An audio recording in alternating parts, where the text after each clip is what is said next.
Freaking out, man. You can't handle the truth. You can't handle the truth. What do all men in power want? More power. My name is Luca Zanna. I was an Italian by birth, and I became an American by choice. Our lives and freedoms are in danger. This is not a drill. If you're listening to this broadcasting, you are the resistance. All systems go. Welcome to Love, Guns, and Freedom. We're not afraid. Here we go. Another Sunday, another show. You're listening to Love, Guns, and Freedom with Luca Zanna on KTOX 1340 AM and on United States.FM network.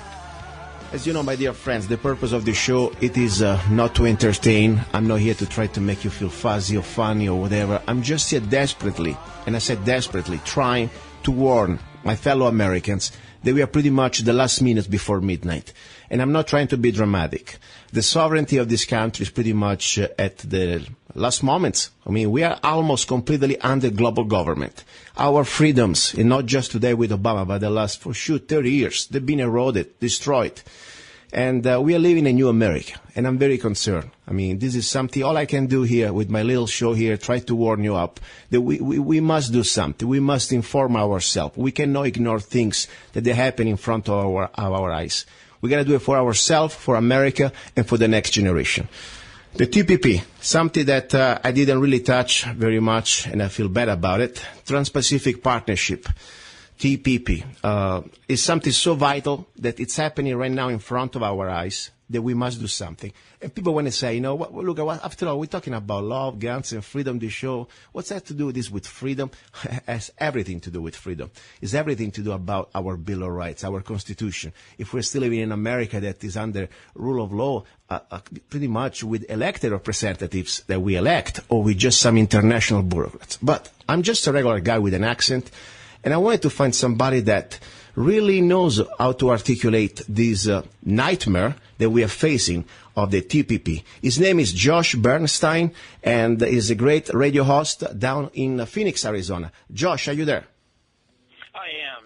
Great to be with you. Thank you, my friend. And, you know, please introduce yourself. You know, you're a guy that does the Sure. radio pretty professionally, and you're great out there. Tell us a little bit of what you are, what you do. Sure. I'm a top-rated radio talk show host, TopTalkRadio.com's list of top 100 in the country. Proud to be on that list. Rush Limbaugh's number 1 on that list. I'm number 98 on the list, but hey, at least I made the list. Great. I'm also a national spokesman for the Association for Mature American Citizens. We are the conservative alternative to groups like AARP. Mm-hmm. We basically deal with seniors 50 years of age and older, and we provide them with health insurance as far as benefit plans, different things as far as travel discounts, kind of like the same things that AARP does. The only difference is that we didn't exempt our members from Obamacare and $8 billion in lobbying to have it passed. So there's a big difference there. And everything that we do is based on limited government and what's best for our members. We answer to our members, and we're very proud of that. If you want to learn more about that, you can go to www.amac.us.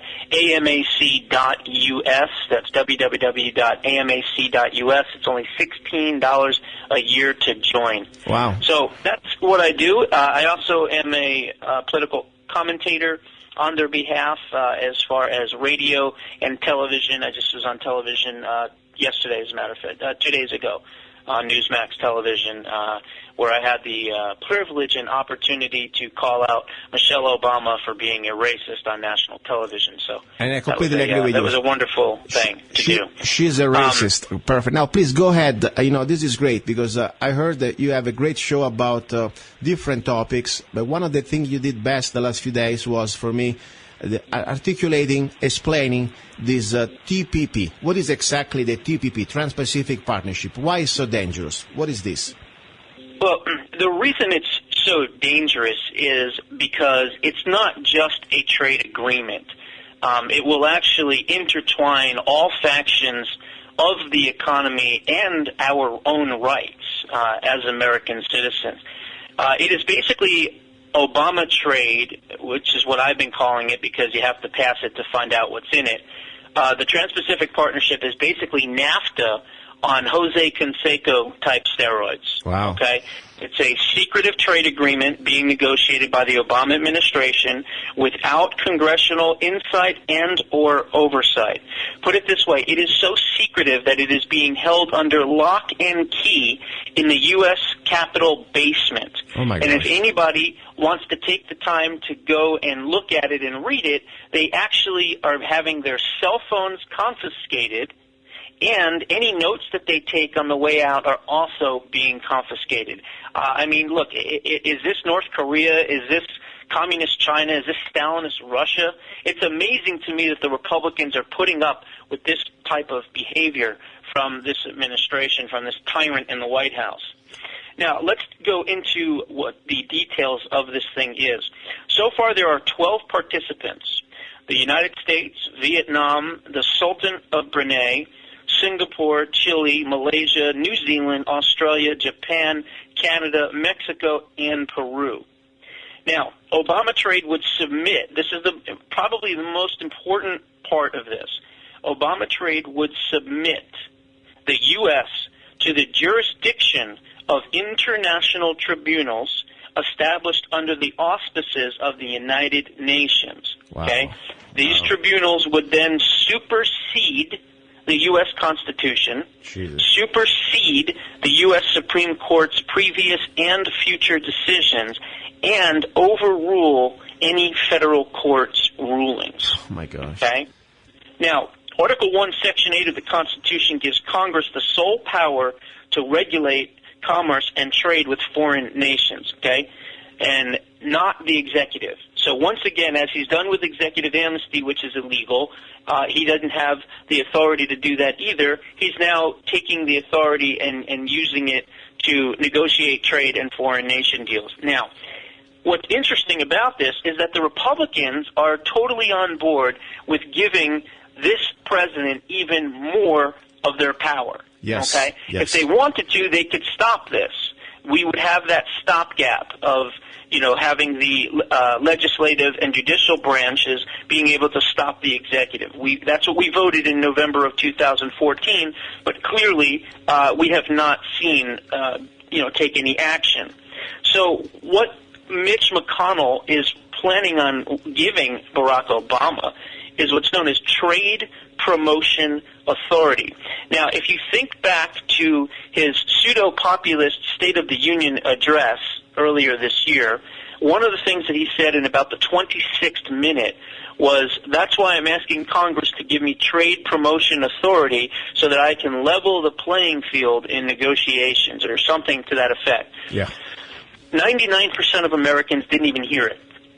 And the 1% that may have heard it probably didn't know what he was even talking about. Mm-hmm. But what he was talking about is basically usurping the power of the legislative branch and handing it over on a silver platter to the executive.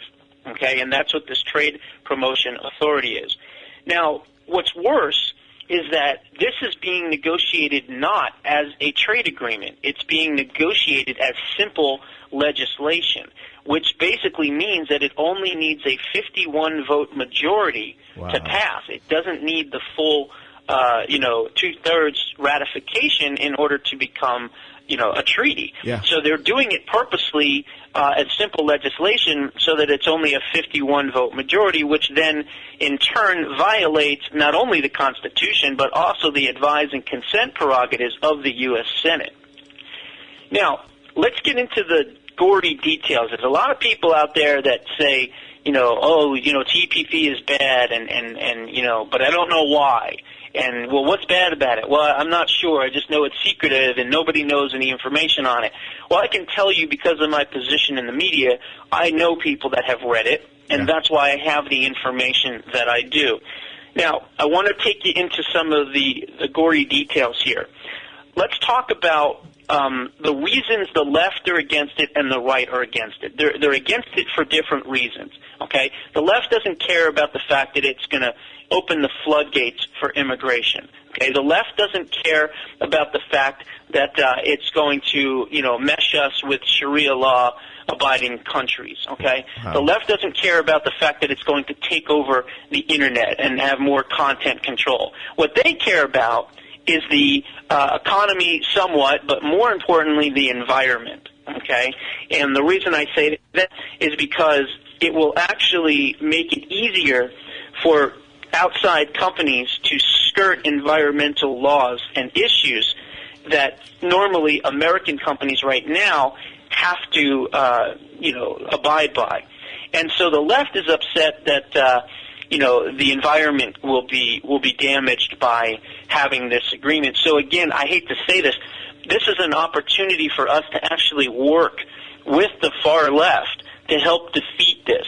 Yes. Because this is not a right issue, a left issue. This is an American issue. Exactly. And like I said earlier, it has a lot to do with the sovereignty as we're giving away more and more sovereignty. Now, let's talk about religious freedom, okay? This agreement would merge our economy, our customs, our principles with nations that practice Sharia law, all right? These countries persecute Christians, they persecute Jews, other non-Muslims.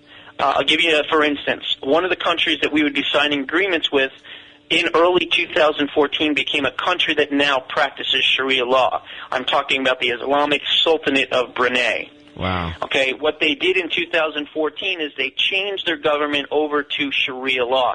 Not only that, as soon as that happened last December, they ordered all Christian businesses to remove decorations, for Christian business-owned businesses, to remove decorations, anything with Christmas lights, and basically identified them as being Christian-owned businesses, okay? Let's talk about what happens in Vietnam, where they've destroyed Christian churches. They've removed Bibles from people forcefully. They've done the same thing in Malaysia. We've seen what just happened here recently with Malaysia and the disappearing jets. These are countries that practice Sharia law. Now, it'll affect us economically because with Sharia law, you can't charge interest. So therefore, there's going to be another disadvantage financially for the American businesses that are part of this agreement. Now, let's talk about the economy. Obama trade would empower foreign companies to use foreign tribunals. Remember the tribunals that I said would be set up? Yes.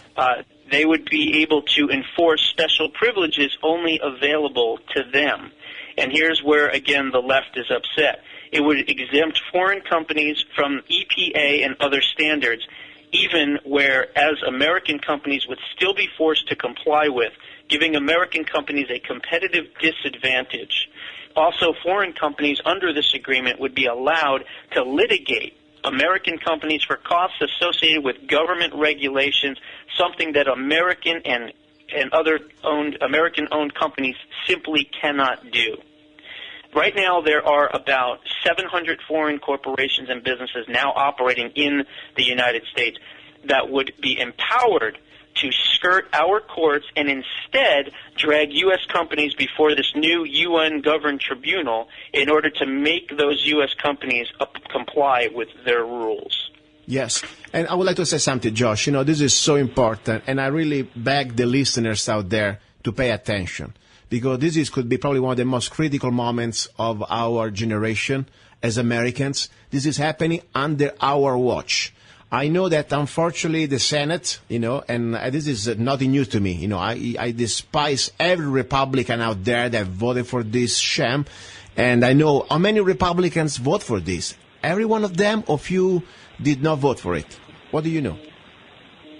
Well, I know that 65 senators, voted to bring this up for a vote, basically. So in other words, they voted to bring it up to an up or down vote, encloture, whatever you want to call it. Yeah. And that's scary because when you think about it, as I said earlier, you only need 51 to make it pass, and yet 65. Wow. 65 of them voted to bring them, to bring it up for a vote. Now, granted, even if we have 6 or 7 that are now going to vote against it in the end, it's still not enough. No, I mean, you're not going to get all 15 or 16, whatever the number is, to vote against it just because they voted to bring it up for a vote. See, that's where I disagree with the way, politics are in Washington, because a lot of these people, like, for instance, even a Jeff Sessions, who's been, excellent, one of the best senators out there, and, Ted Cruz and some of these others out there,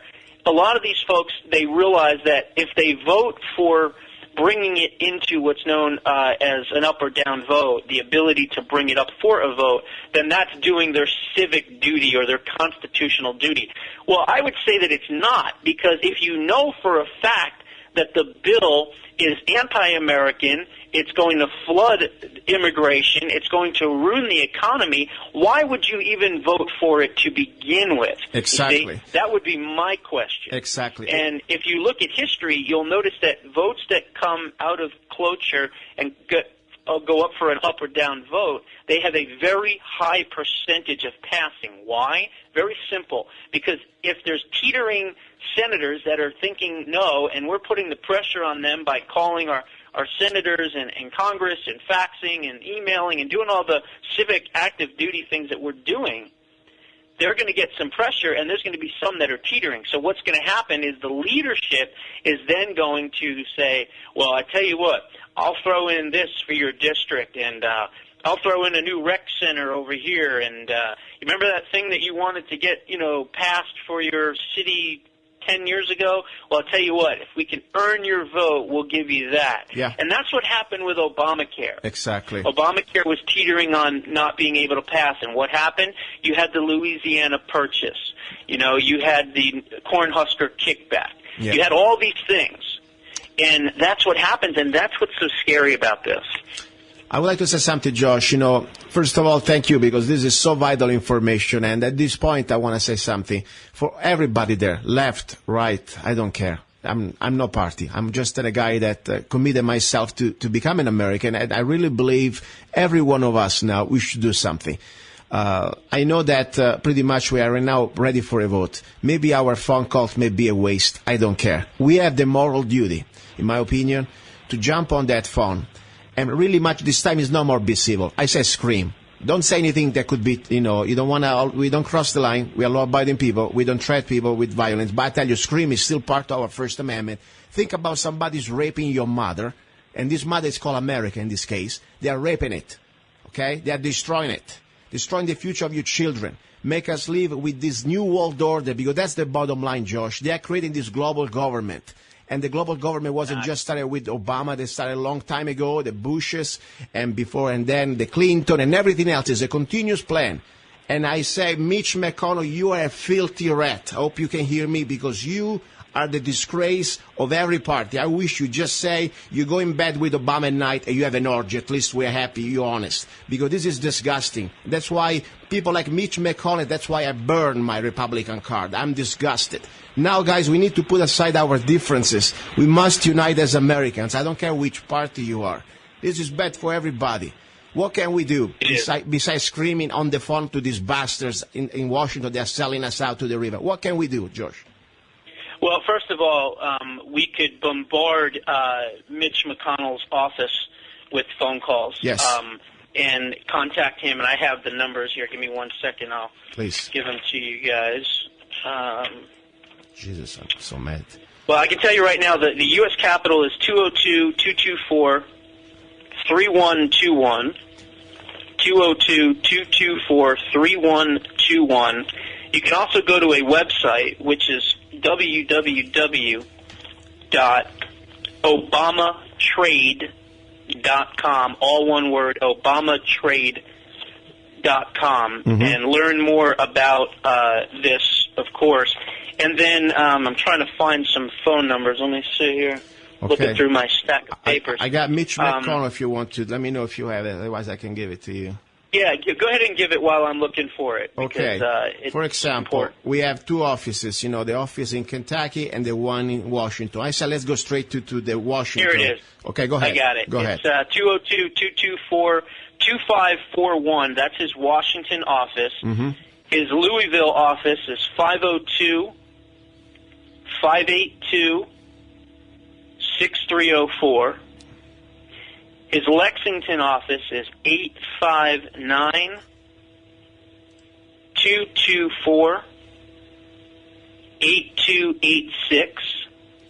His Bowling Green office is 270-781-1673. Perfect. And call those offices, call the National Senate office, and tell them not to give Barack Obama trade promotion authority. And then if you're in other states and you want to get more active, contact your representatives in your states as well. And more importantly, reach out to people and let them know what is going on and what is about to go on with this trade agreement. You know, I want to say one other thing. It's amazing to me that we have an immigrant, an Italian immigrant, with more passion and more love and more patriotism for his adopted home country than some of the people there that are in this country now that are too busy going to the malls and shopping and tuning out the destruction of our country. And I want to thank you from the bottom of my heart for being the type of immigrant that cares about America. Thank you, Josh. You know, I'll tell you something. I do this also for selfish reason. You know, I've been around the world before I came to America, and I wanted to come to America since I was a child, okay? But I wanted to give myself an open mind. You know, I wanted to really test. Let's see around the world what's going on. And I'm telling you, even with all the problems that we still have, with the imperfections, you know, things we can improve, there is no place around the world, even now under this bastard called Barack Hussein Obama that destroying us completely the last 6 years, there is still no place I would change and I would give my life to live in. So America is still the last Alamo of freedom. Even pretty much now we are under attack every day, and our freedom is destroyed. But we can take it back. We have the duty to take it back. There is no other option. There is no place to run. So I'm here standing with you, my friend, and I call you brother in freedom. And even I never met you, I really respect what you're doing. And now what I say, because I want to say seriously, guys, if you're a Republican out there and you still have the card, this is the time really you wake up.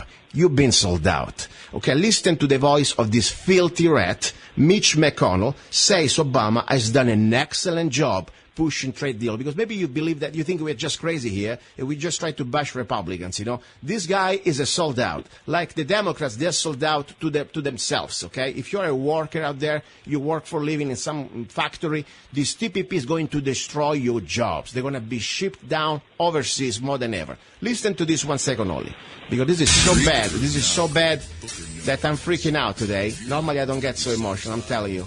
And the reason why, because if I had a time machine, and I would go back in time, I would see this, what's going on right now.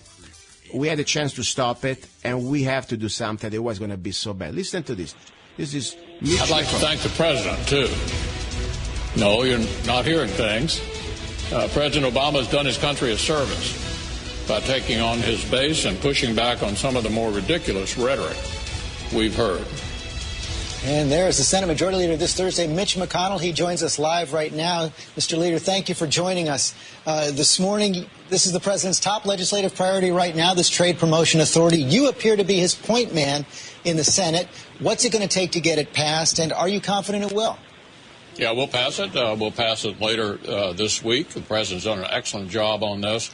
I point out to my members who are somewhat squeamish, as you can imagine, by giving the president a power on any issue, given his expansive view of his powers on so many other issues, that this is a trade promotion authority not just for President Obama, but for the next president as well. This is Josh, you heard him, right? Again, for the next president as well. So in other words, I don't care that we have a socialist, communist, Muslim jihadist in chief in the White House. Exactly. Hopefully we're going to get a real conservative in 2016, and we want to make sure that he has the ability to take us to the globalists as well. That's the interpretation of his exact words. Exactly. Okay? He's a globalist. He's not a Republican.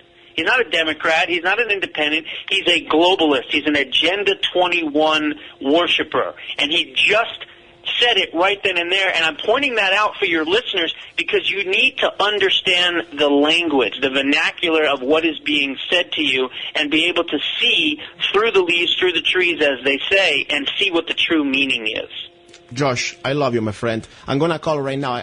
Since I'm so pissed off right now, I got to really use this rage in a positive, productive way. Well, if you've ever heard my show, then you would know that I have the subtleness of a sledgehammer, and I do my show in a very hard-hitting fashion, as you could imagine. Very professional, of course, but very hard-hitting. Not a Rush Limbaugh, Sean Hannity type, more of a Mark Levin, Michael Savage. And if you folks out there want to find more, you can go to Josh Bernstein, radio talk show host on Google. You'll find probably 6, 7, 8 pages for me. Or you can go to my website, which is joshbernsteinpoliticalwriter.com. Or you can go to starworldwidenetworks.com. You can find me all over the place. The best thing to do is just Google Josh Bernstein radio talk show host. And I will post on today's show, on the page of today's show, a link directly to your website. So all the listeners can go there and support you and help you out listening to you. Thank you, Josh. Let me call this Mitch McConnell's office, okay? Thank you very much. Hey, you got it. Thank you, man. Thank you. I'm calling the office of Senator Mitch McConnell. Thank you for calling Senator McConnell's Washington, D.C. office. If you're calling between the hours of 8:30 a.m. and 6 p.m. Eastern Standard Time, we are currently experiencing a high volume of calls. If you're calling before 8:30 a.m. or after 6 p.m., our office is closed. Please visit our website at mcconnell.senate.gov. There we go. They don't even talk to us. They treat us like slaves. Hello? Good afternoon, Senator Mitch McConnell's office. Hi, good afternoon. My name is Luca Zanna. I'm from the radio show Love, Guns, and Freedom out of Mohave County, Arizona. How are you there? I'm doing well. How can I help you, sir? Are you a robot or you a person, first of all? I'm sorry? Are you a person, right? I mean, are you a real person? Yes, sir. How can I help you? Good. You know, I'm a former Republican, and 6 months ago, pretty much, I had to burn my Republican registration card because of Senator like Mitch McConnell. I wanted just to say a message from the bottom of my heart to Senator McConnell. You know, are you familiar with the TPP? Sir, if you're wanting to leave a comment, you've reached the state office. We handle casework, constituent casework. So if you could, if you want to, I need to give me to pass a message. Yes, pass a message. Pass a message to that Senator Mitch McConnell. Must be a special place in hell for traitors like him. And I'll let him know, sir. Let them know. And the New World Order will never prevail. We, America, will take it back. Long live to the Republic. That's the message. Scumbags. We're not afraid. You work for us. We're not your slaves. Don't tread on us. You crossed the line. Soon you will pay for all your crimes. After a long train of abusive and usurpation, now we've lost our patience. Yeah, you're trying to kill our Constitution, to kill our pride. Now the wood is dry. Don't tread on. He's a songwriter, a poet, a rifleman. I'm not afraid. And a constitutional activist. I'm not afraid. Italian by birth. I'm not afraid. American by choice. Gianluca Zanna. I'm not afraid. And his new CD, Love, Guns, and Freedom. 16 powerful songs on one CD from the heart of a patriot.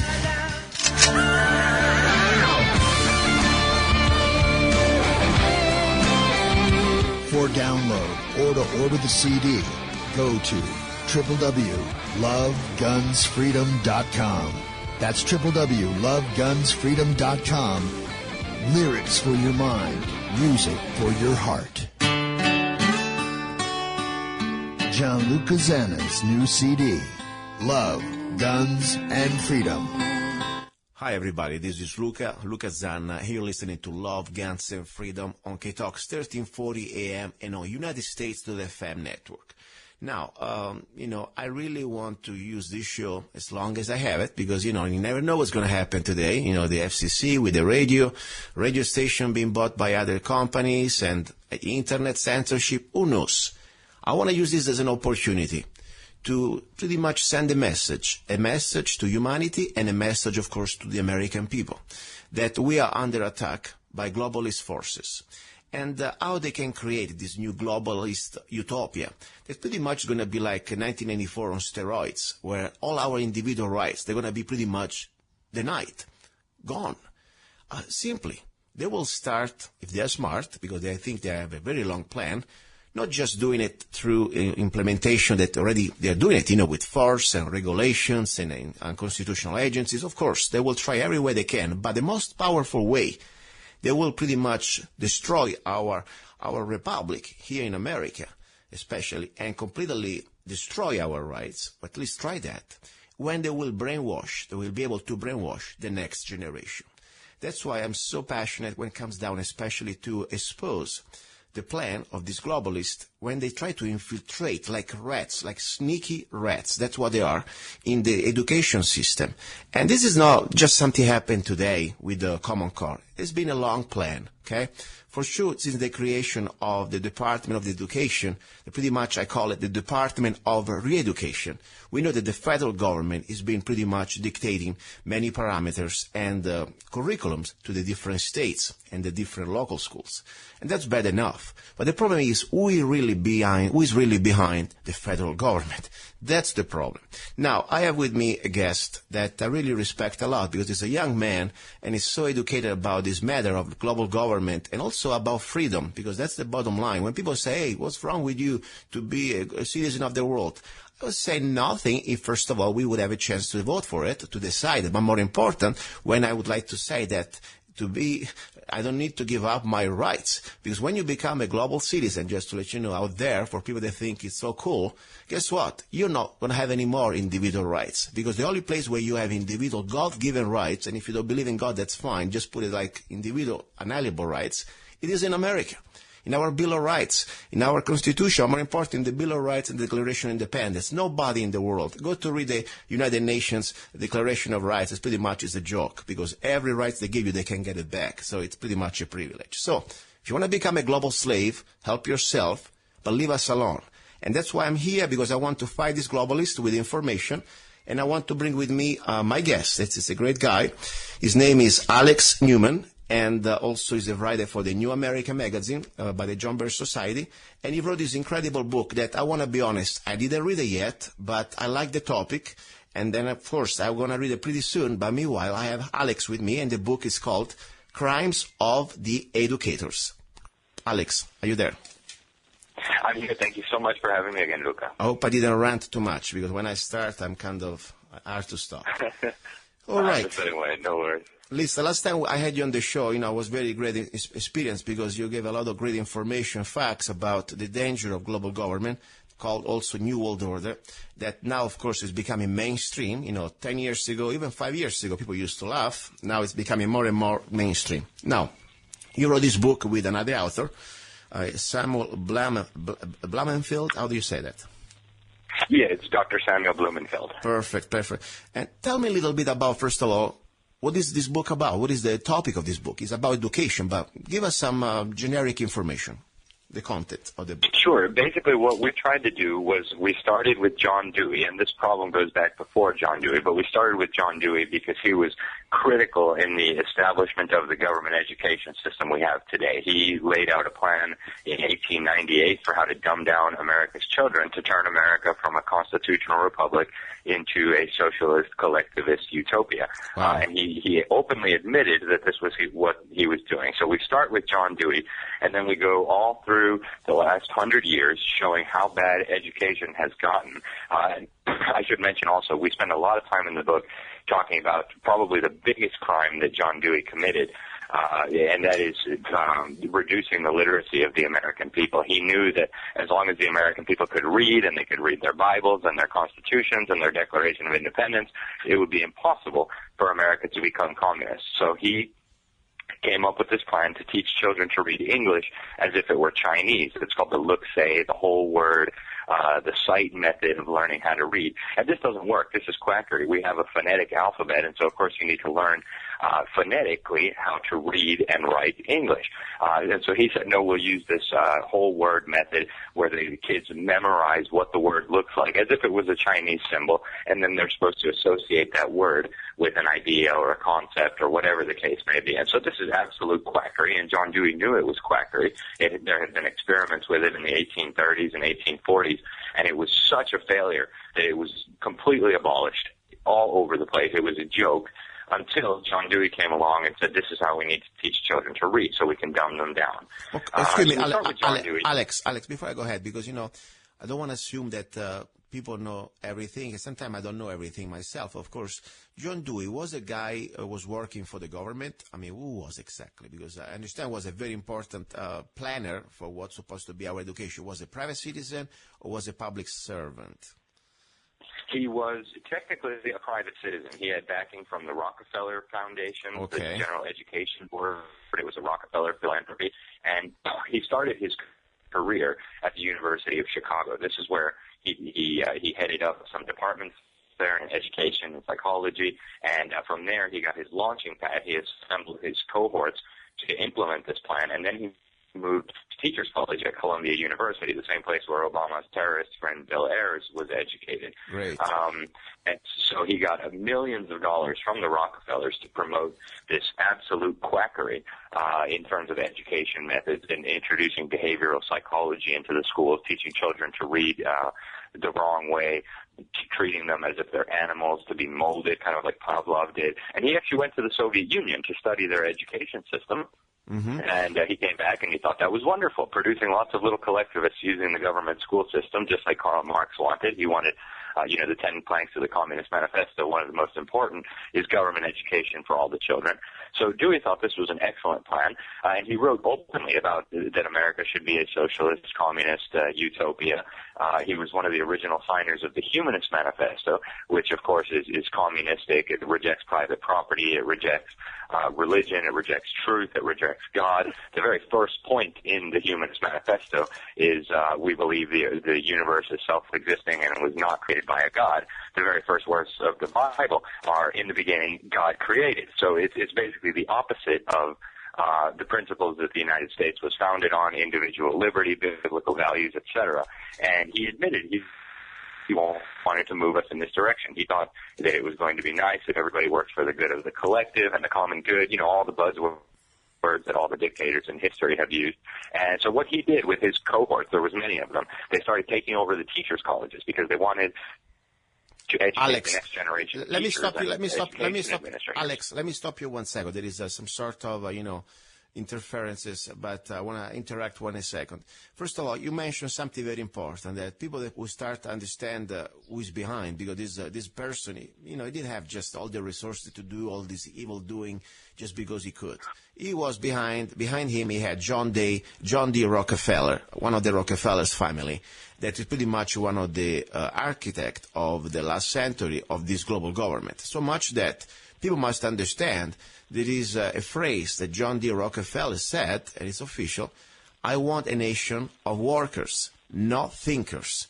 This is directly from Rockefeller. And the foundation of the Rockefeller were pretty much designed to teach to the teachers. So they were creating a new class of teachers molded on these new principles. So they didn't want any more free thinkers like we used to have, but they want people, little students, they're like little slaves, that all they need to do, they're going to work and shut up. That's pretty much the idea. Am I right or wrong? Oh, you're absolutely right, Luca. That's exactly what they wanted. And the reason they wanted to destroy the literacy is because they knew that when people can read, then they can acquire knowledge independently. So they don't have to rely on the lying media. They don't have to rely on the teachers in the government schools to get information. Once they can read their own history books, they can read science books, they can read the Bible, the Constitution, the Declaration of Independence, all the classic literature, and so then they have access to infinite amounts of information, all of the accumulated knowledge of mankind throughout history. And so John Dewey wanted to destroy that for a very specific purpose, and that was to create just what you described: dumb, illiterate illiterate worker slaves who would be susceptible to giving up their freedom, giving up their nation, and becoming slaves in a communist utopia. And he actually gave us the specific example of the kind of communist utopia he wanted in the United States. It was a novel published in 1888 by Edward Bellamy called Looking Backward. Now, today, almost nobody has heard of this novel. Wow. But back then, 100 years ago, it was one of the most influential novels ever. It was hugely powerful, and it outlined a utopian future of America in the year 2000, where there was no more freedom, no more private property. Everything was for the good of the collective and the good of the whole and the common good. And this is exactly what John Dewey wanted to move us toward, and he said he wanted to move us toward this. So with the help from the Rockefellers, they started taking over the education system, and obviously they've succeeded today. We have all the hard data. I mean, the federal government did a literacy survey in 1993, and they said 55% of American adults can barely read. And so obviously we have a major problem. When the United States was founded, everybody could read. John Adams said that a person in America who can't read is as rare as an earthquake or a comet. And we didn't have government schools back then. Yeah. People just needed to learn how to read because they needed to read their Bibles, and this was just understood by everyone, and everyone could read. They learned at home. They learned with a minister or a reverend. And John Dewey wanted to destroy that. So we start really with John Dewey, and we expose this quack education methodology that he uses, especially the whole word method, which now we know from brain scans causes actual physical damage in the brain. When you teach a child to read like this, they're never going to be able to read properly for their whole lives unless they get remedial attention and learn how to read properly and untrain themselves with this ridiculous method that Dewey and his co-conspirators promoted. So we start there, we bring it all the way up to Common Core, and then we show where the globalists are going with this. They want to create a global education regime under UNESCO with global standards for the whole world. And the criminals who are operating here in the United States in the education system are 100% supportive of this. Bill Gates, who financed Common Core with billions of dollars of his own money, he signed an agreement with UNESCO in 2004 to develop a global master curriculums and education technology and all kinds of stuff like this. And UNESCO already has a world core curriculum that they want to use for everybody on the planet. And it was developed by a globalist, Robert Mueller, at the United Nations, and he was a disciple of Alice Bailey, who's, of course, the founder of the Lucifer Publishing Company, a very strange woman who said that spirits would come into her, and then she would write these very bizarre books about education in the New Age. We need to eradicate Christianity, and so forth and so on. And so basically that's a quick summary of the information we have in our book. Okay, Alex, perfect. You gave a lot of good information here. I mean, now it's kind of interesting because I always try to reach out to people that they're still laughing at us. You know, I'm not really into convincing anybody. At this point, the people can get it. I mean, it's almost, I give up, but not really. I don't want to give up because we need everybody, because this is what's happening right now. It is something that is not something cute, and, you know, maybe you don't like, I say maybe many people say, you know, I'm not Christian, I don't care. Guess what? It's not about Christianity. This is about freedom. I don't care in what religion you believe. I don't care in what type of state of mind you are. But unless you want to become a little serf of one of these David Rockefeller's bodies out there, I don't think even the people that they profess themselves to be on the left side, they don't understand that we are pretty much going all under the same bondage. You know, this is not about left or right. It's about we're all going to be enslaved. Now, people like to, you know, sometimes look at themselves like colors or political spectrum, left or right. It's all an illusion, guys, because at the end of the day, if you think that this common core is something that just because Obama was pushing it, it's great, guess what? This is not about Obama. This isn't about even anybody in politics. They are behind international corporations and bankers and, you know, wealthy people. Like, I'm not talking about the middle class or above middle class guy. I'm talking about the trillionaires, people like Bill Gates, that they are pretty much just the face of what we can see, and they have an agenda. The agenda that pretty much 99.999% of us, we're all a bunch of cattle. And they are pretty much the masters. So that's the bottom line, guys. I want to reach out everybody out there that normally would say, yeah, I like Common Core. Yeah, I like because Obama is doing it. Guess what? This is slavery, guys, for our children and for us too. So that's why I would like also to remind everybody there is an individual, Mr. Vladimir Lenin, you know, one of these tyrants coming from Russia. We had it from different parts of the world. Now we have them also, of course, in America. And Obama is not the first one, but of course is the most evident out there. But Vladimir Lenin said, give me your 4 years to teach the children, and the seed I sown will be uprooted. That's the bottom line, guys. How many years you think you gave your children to the federal government education system? More than 4. And I'm telling you, did it happen just today with Obama? Let's start to think about also Bush with this No Child Left Behind. I mean, what do you think about that? Because I like to be fair. It's not just about Common Core. Common Core is the consequence of many other factors. How do you see this No Child Left Behind by Bush administration? Yeah, you're exactly right, Luca, and we spend quite a bit of time in the book explaining how we got to Common Core. It didn't start with Obama. It's not going to end with Obama. This isn't Obama's initiative. This is something that's been pushed down from the globalists, from the upper levels of the elite, to just do exactly what you said, enslave the rest of humanity in this kind of neo-feudalist, authoritarian global system. They call it the New World Order, which isn't especially descriptive of a term, but that's the word they use, so we can use it, the New World Order.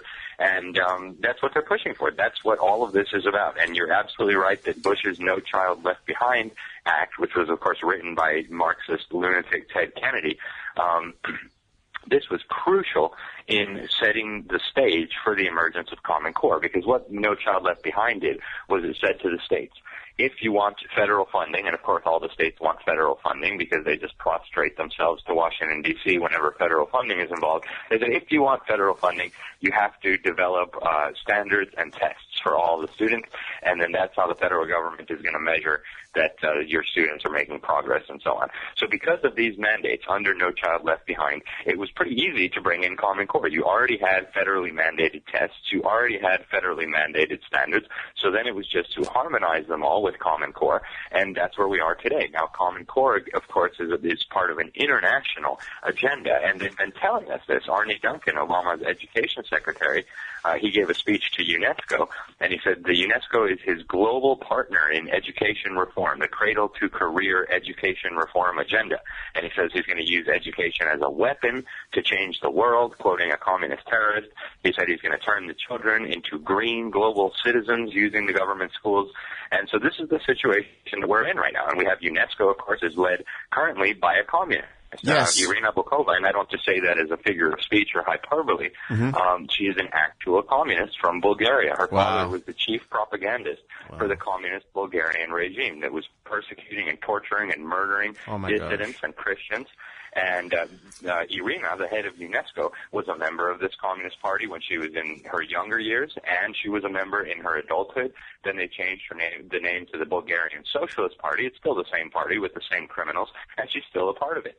And so we have communists and terrorists and Marxists and lunatics running this supposed global education system. And they just put out a report a few weeks ago, UNESCO, saying, oh, how wonderful. Now we have, when we started our Education for All initiative, we had only 3 countries with national education standards and national tests.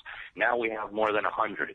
And so they're very openly working toward a global education regime that's going to dumb down children all over the world. And we have the documents proving it in our book. You can go right onto UNESCO's webpage and read these documents for yourself. And they actually tell you that they're going to dumb down the children. I mean, for example, one of the quotes that I thought was most amazing, because it's right on the UNESCO's webpage, is that, we need to move towards sustainable development. Everything needs to be sustainable. And they tell you that people who have higher educations tend to have higher incomes, and higher incomes are not compatible with sustainable development. Therefore, more education is not compatible with sustainable development. So do you think they're going to be educating your children properly in these schools?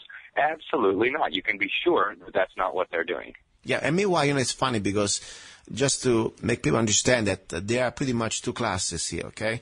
The elite, they don't send their kids to these public schools. I mean, look at the Obamas. You think they're going to eat that garbage that they feed now with the new Michelle diet, to keep pretty much your kids supposedly not being obese?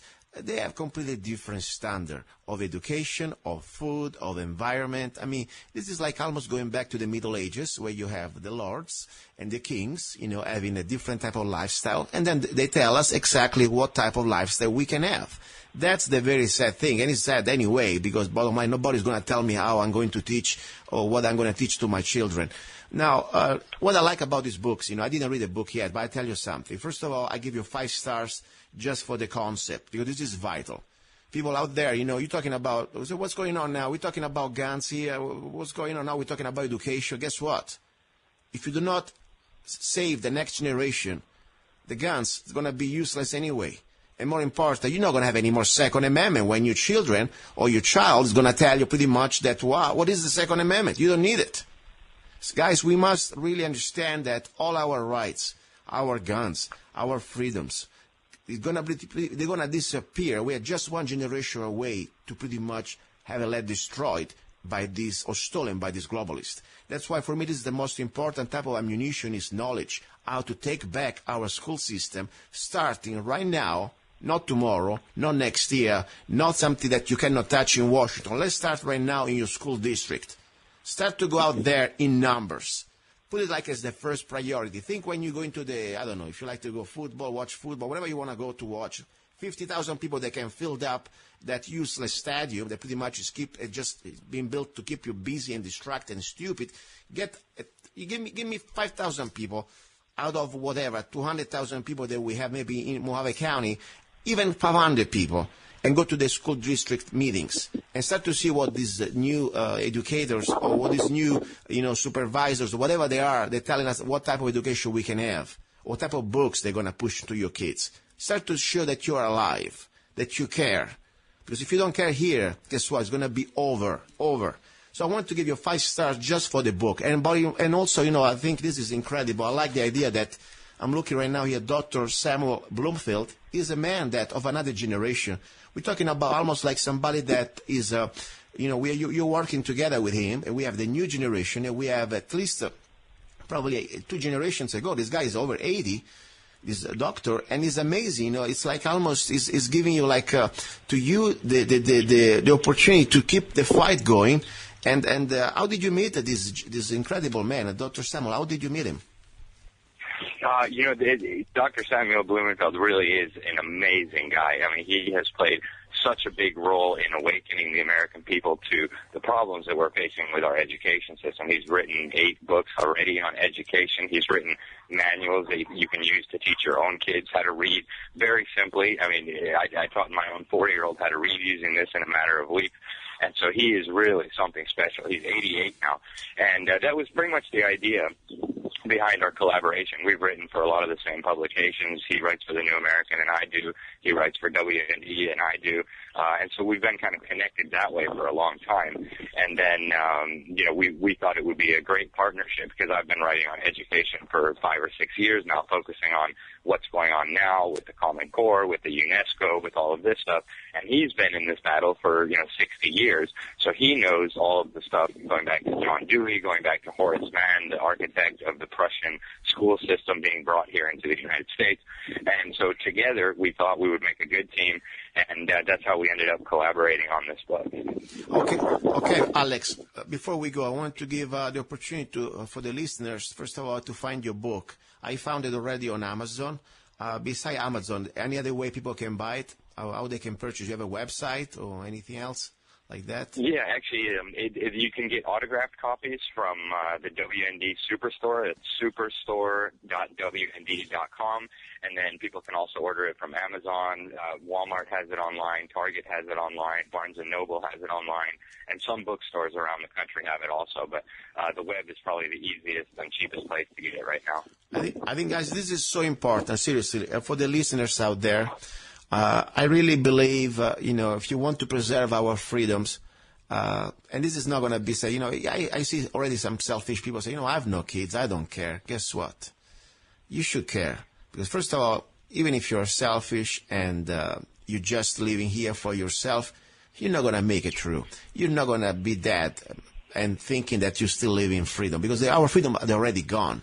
Every 5 years there is a new. Every year there is a new generation of students that become citizens and they can vote and they can become part of our, leadership, okay, in the political system, in every type of system. And when you have these people that have been completely, unfortunately, brainwashed to pretty much have to be part of the new agenda, this new globalist nightmare, socialist nightmare, that is not to give more to the people, by the way. That would be bad enough, to steal from somebody to give to the masses or to the majority. That's not the point. This is pretty much to steal from all of us so they can keep everything. And all you get is the crumble. I mean, why? For those little crumbles, you will pretty much sell your freedom. So anyway, that's all I'm saying, guys. Get this book. I really say that. And when you go on Amazon, please, if you read the book, give them a good ratings if you like it. It's important because I tell you, I know myself. I sell music on Amazon, and ratings, it's important. The feedback is important.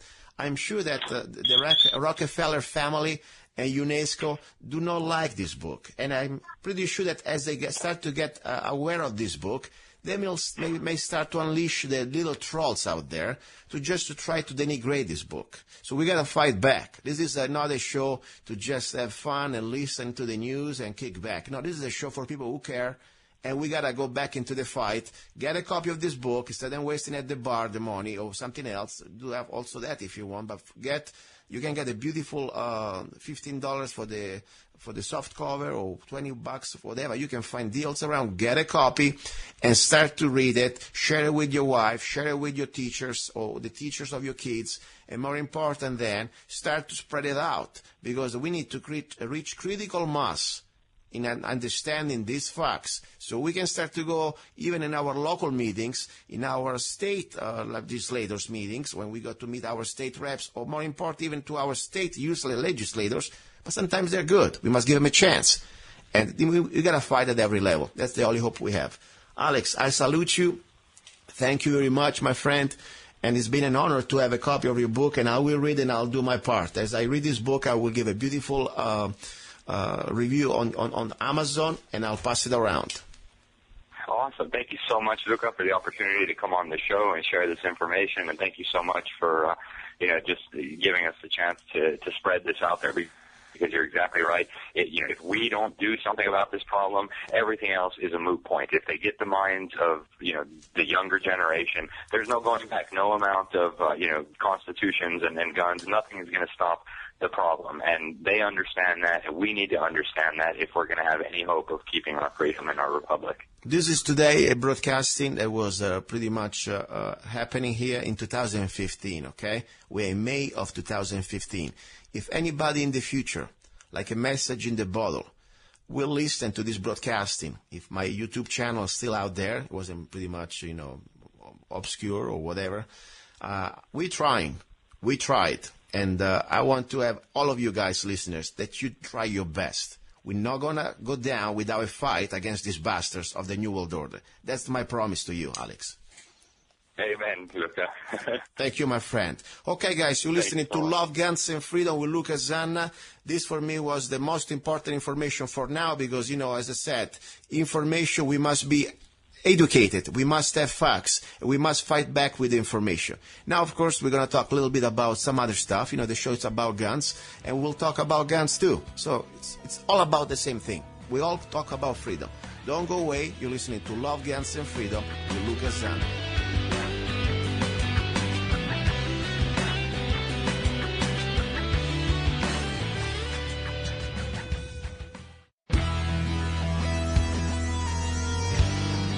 You're listening to Love, Guns, and Freedom with Luca Zanna on United States.FM network.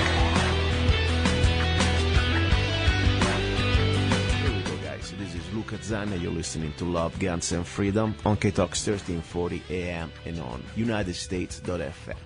Hour about guns.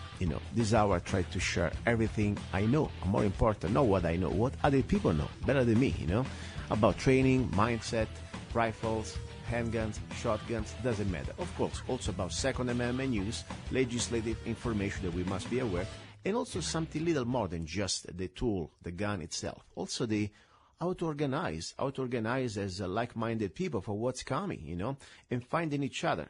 So my goal is to try pretty much to share at least the curiosity that we must activate. I think we really have the duty to ourselves and our family and also our country to be prepared for things that may happen. I say may, I think they're going to happen. They're already happening, guys. I mean, Jade Helm 15, it's not a conspiracy. And the National Defense Authorization Act is not a conspiracy. Obama is not a conspiracy. Bush wasn't a conspiracy. So we're here. Now, today, I really have pleasure to I try to use Facebook in a positive way. I understand it's some sort of government voluntarily controlled media system that pretty much we submit our information. That's fine. But also try to use it for our advantage, to find like-minded people that we can unite and we can learn from each other.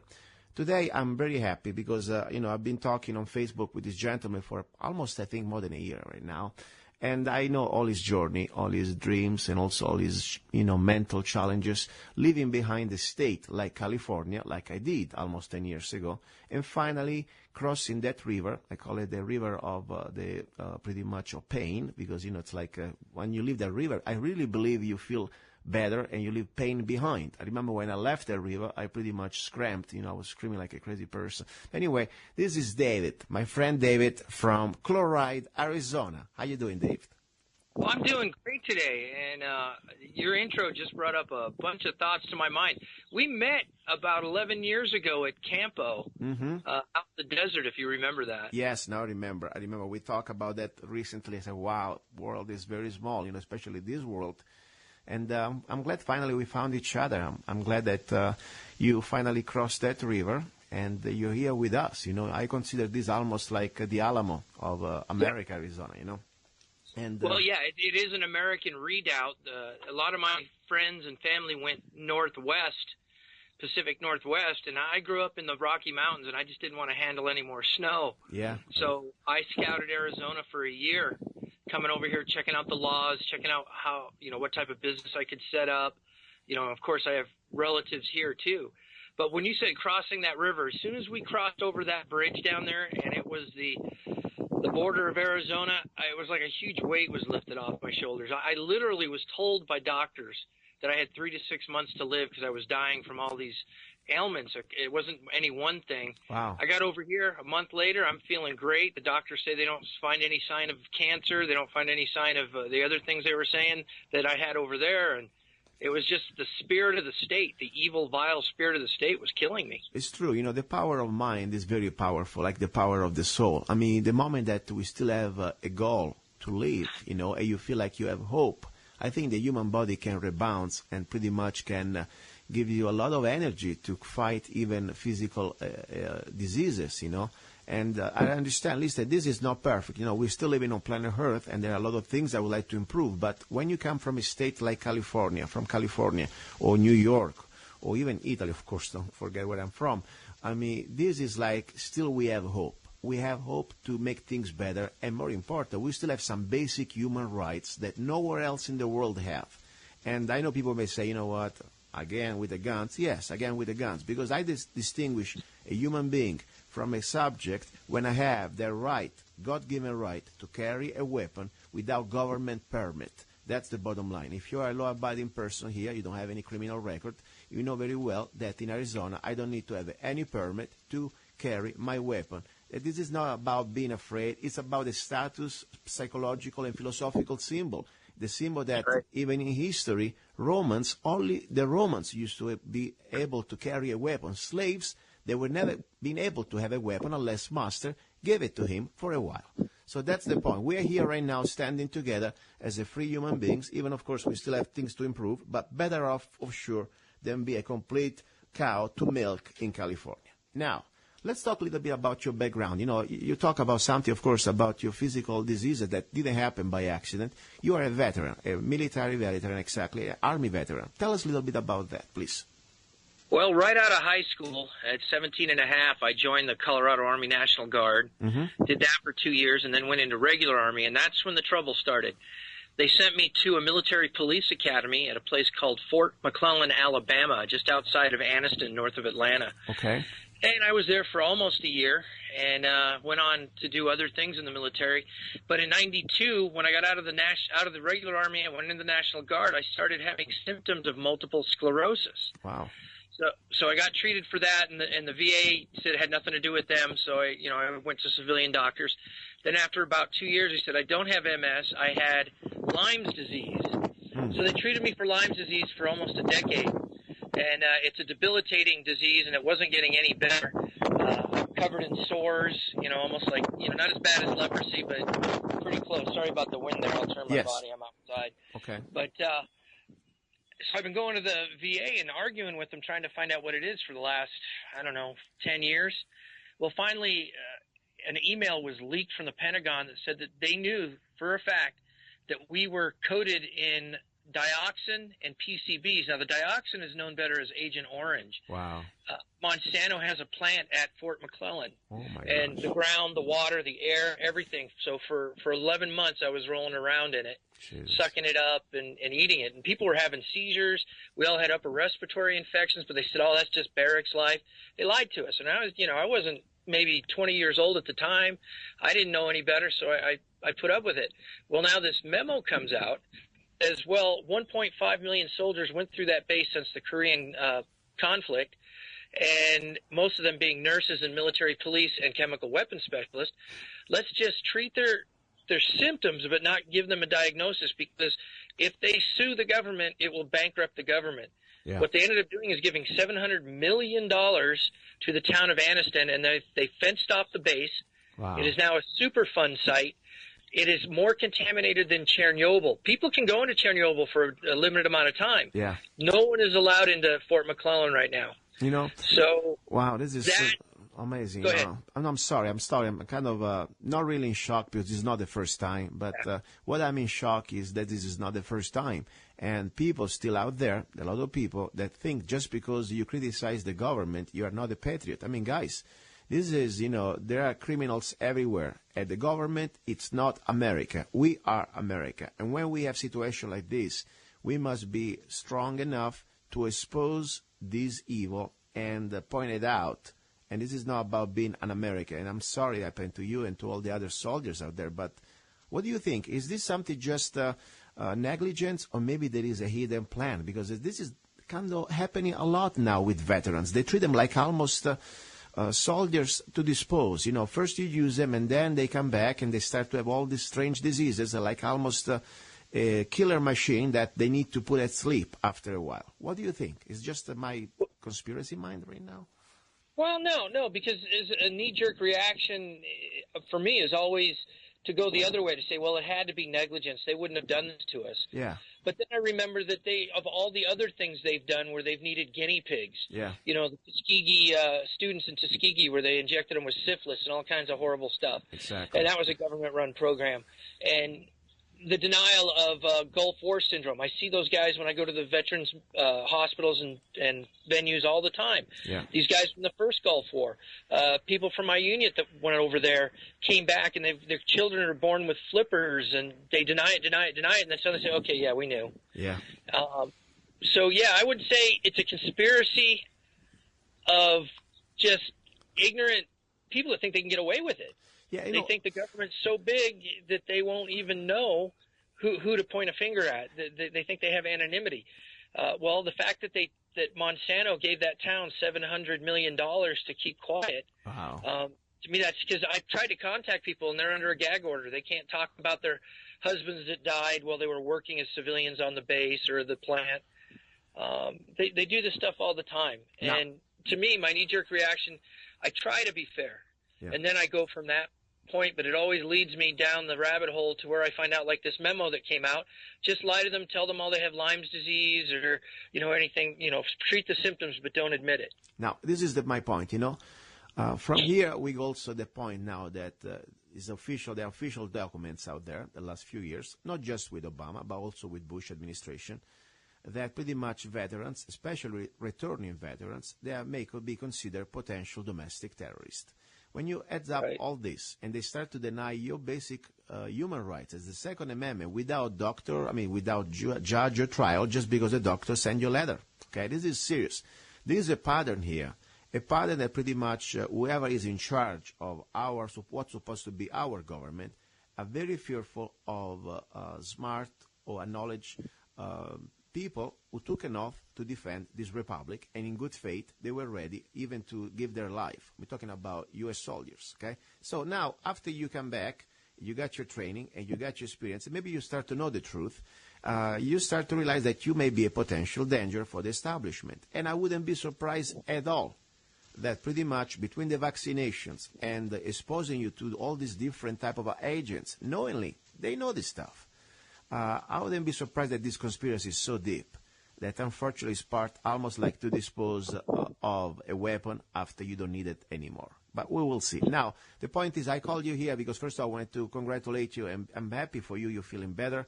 And, I consider your brother in freedom. Even, we met so long time ago by being in touch. And I also, this is the hour about the Second Amendment. And as I said, I don't just talk about practical or technical training like we did last Sunday, for example, more in training.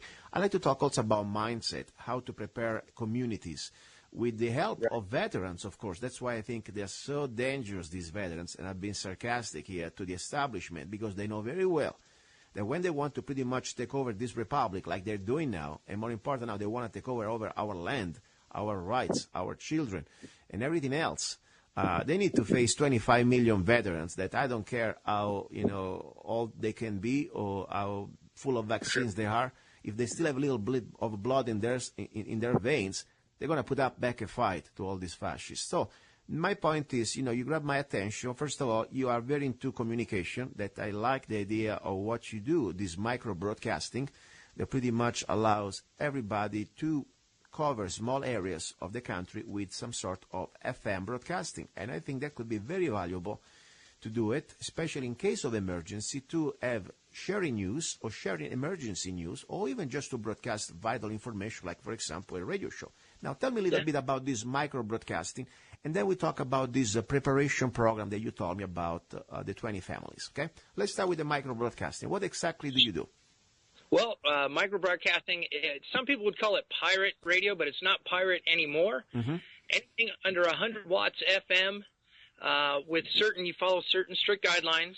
You can have your own FM radio station in a community, and I've been doing it, honestly, since I was 10 years old, was my first transmitter that I got, and I went a few blocks and did that. But what I'm talking about now are commercial grade, very professional, long-lasting transmitters that are available all over the place on the Internet. I buy them wholesale and then put together a package and sell them to people so that they can get I don't know if you have ever remembered the TV show Northern Exposure, but it's almost exactly like that. You find a building, you put up an antenna, you start playing music for a couple of weeks, get people to listen to it, and then you start putting talk shows on, or, covering community town hall meetings was always my favorite because they get mad when I'd show up because they knew I was going to record everything they were saying. And it was going out live over my phone. With the modern technology, you can cover, like this town of Chloride, I'm covering, I don't know how wide it is. It's not a very big town, but I cover the entire town with just a little tiny 7-watt transmitter. David, try to get 1 second a little bit of a better place for the wind. Otherwise, it's going to be kind of hard to hear you. Are you still there? Okay, I'm cuddling up here behind us. Perfect. How's that? So you can cover now with your broadcaster, with your unit, you can pretty much cover Chloride, you tell me? Yeah, I cover all of Chloride and about a mile outside of each one of the borders. My goal is to go reach out to the freeway, so I'm just going to up it a little at a time. Wow. Test the transmitter. So we're talking about what is exactly you need. You need a unit like pretty much the hardware, okay? Yeah, you get a plug-and-play transmitter. Mm-hmm. You get some kind of soundboard or a plug-in microphone if you're not going to mix music. Yeah. And then the antenna, you'd laugh. It looks like a car radio antenna that I have up on a pole. Mm-hmm. And that's it. Or I can make antennas out of wire for people that are, cheaper if they don't want to buy an antenna for $20. But wow. It's very, very simple to do it on the low wattage end. You usually pay for one of the 7 watts to 10 watt ones. It's usually about $100. Mm-hmm. But you get up into the 30 and 40 and up to 100 wattage, you're paying some anywhere from $500 to $1,000 for a used one, which is what I do. I get used ones and refurbish them. Wow, that's great. And they'll go 24 hours a day. Their equipment right out of old radio stations. They're rack mountable, about the size of an old, tape deck, cassette to cassette recording deck. And just to set your adjustments, there's a little training involved. Okay. I teach people how to check their antenna, daily because some of the units have built-in meters. And it'll check. And the smaller, cheaper ones, they don't have meters, but you can get external meters. And I was going to say you can get them at any Radio Shack, but there's no Radio Shack here anymore. Yeah, they're closed. Yep. But so much for the economy recovery. Yep. So listen, so pretty much for a few $100s, people can contact you and you can help them out to set up this broadcasting. Now, can you also set it up, for example, on the go, like in the back of a truck? That's even more better, as I murder my language here. I started out using a Volkswagen bus when I was 16, and we had a mobile one that we took to events. Because most of the transmitters, the littler ones, are DC powered anyway. Yeah. You just rig up one of those multiple lighter plug deals. You get a CD player, a portable CD player, and take the out from that. And it's actually got an input for music, and you can control the level there on the face of it, and an input for voice. And you just have to have another FM radio so you can hear what you're saying to make sure you're not over-modulating or splattering. Yeah, that is it. You know why? When I'm thinking like that, let's say there is an emergency, okay? And even, of course, these are legal, as you said. We are within 100 watts, and the FCC doesn't want any permit that we have to beg for. But the point is, let's say there is an emergency, and the first thing they will find out, they want to know FEMA or whoever is in charge. They want to pretty much find out who has communications, okay? That's why I don't like these as much as I like, but I don't like to apply for a license for this ham radio because, you're going to be on that list, and the moment that they want to shut you up or they want to contain the news, they will come out at your home, and they will pretty much take your communication system. Same way, even if there is no license, they can pinpoint you in few seconds now with the technology. Instead, if you have a system like that set up inside your truck, you are on the move, that would give you an edge to broadcast information vital for the community or for the people that they are interested in this information without being pinpointed. Am I wrong or right on this one? No, you're absolutely correct, and that's how I do them. Let's say, for instance, we were to have a fire here. I could drive my vehicle up on any hill, and I could do one or two things. I could operate it, just letting people know that there's a fire, or I could link into whatever the emergency broadcast station is in the area and play that, because very few stations come in here well. Wow, that's great. I am a ham operator, and I monitor all the fire frequencies and everything. And in an emergency, it's okay for a ham operator to communicate with fire for evacuation information. Yeah. And I could get on there and give that out. So you can either be a relay station for one of the big wattage stations that doesn't come into your little community. Well, our little community here now. I've been here a month. I've counted as home now. So, listen, what I'll do, if you agree, since people maybe they may be interested to help to purchase some of these systems through you, and they can help you out, and you can help them out. This is pretty much the purpose of the show. We try to find each other, we help each other out. Okay, so if you want, I can link your Facebook account. You have a Facebook account to today's show. People, if you go to lovegunsfreedom.com, on today's show, I always create a special page. And you will see pretty much the link to my friend David here that you can go straight to his Facebook. Unless you want to give your phone number, it's up to you. No phones work here. We have to use the internet for everything. Perfect. So let's keep it like that. Like in an outback town. So yeah, that would be excellent. Okay. Facebook is my primary contact. Perfect. So let's do that because I want to help anybody who's listening to the show. I think it's a good idea, and I may look into myself. I've been busy this week, but I really want to learn more, and maybe I also make a little system, to broadcast my radio show maybe in Golden Valley. That would be fun, since. That would be, why not? But for me, more important than my regular show, I think this is something very vital in case there is an emergency. We can still communicate with just a little FM radio, okay? So without having any type of permit. Now, talking about guns, this is our about guns preparation, of course. We talk about a little bit about communication. I think it's a very important tool we all should at least explore. Now, coming from California, crossing that river, you know that there is another world, at least if you like guns, if you enjoy the Second Amendment, finally, you don't need to look, anymore behind your back and feeling like you're breaking some law just because in your magazine there is one more round that you're supposed not to have. Wow, you're here. What is your first gun did you buy that you could not afford, or you could not have legally in California? Or what is the next gun you want to buy as you have extra money? Well, we did obviously get the Glocks with the high-capacity magazines because we couldn't get those over there. I've been buying kits and building my own AR-15s the way I like them, which you can't do over there. Great. That's pretty much it for me. There's some exotic things that I see that would be nice to have, but we got to save up, you know. Of course. But finally, but you're right. It was nice to go into that gun shop or that gun show, depending on which one I'm talking about, and get the stuff we needed and take it home and not have to worry about being pulled over and searched. It was so nice. Beautiful. I myself, sometimes I'm still shocked, when I go on the highway, on the 40 or wherever, I always have my K-47 with me, pretty much, just not even hidden. It's just there on my other passenger seat, And I got my guns and stuff. Sometimes I just, I think it's like a regular day. But then I say, oh, my gosh. The day I was thinking about when I crossed that river, or even if I was doing this in Italy just with a plastic gun, I would be shot on the spot. It is so amazing. So, I really appreciate it. And I'm so glad you moved here because, I always say there is place and time to fight back. And sometimes there is time and place to regroup. Because, I feel sorry for our brothers and sisters in California that they are feeling the pain and the misery of this failure of a state. At the same time, in life is now, and as much as I wish them well and I respect them for their fight, I don't have the time, I don't have two or three lives to see that state taken back to what it's supposed to be. Now, for me, it was the time 10 years ago when I left California to come to Arizona, enjoy at least this life, regroup with like-minded people, and try to make this state stronger, and try to expel every type of parasite or every person who comes here with a mindset that they want to transform this state in another Mexico or in another California. Stay wherever you're from, okay, please?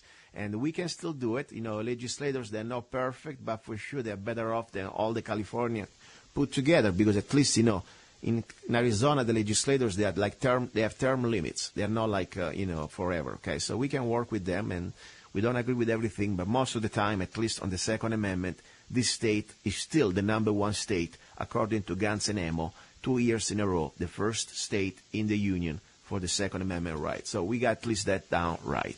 Now, talking about this very interesting concept that you shared before, about the families, 20 families, the program. What is the name of the program?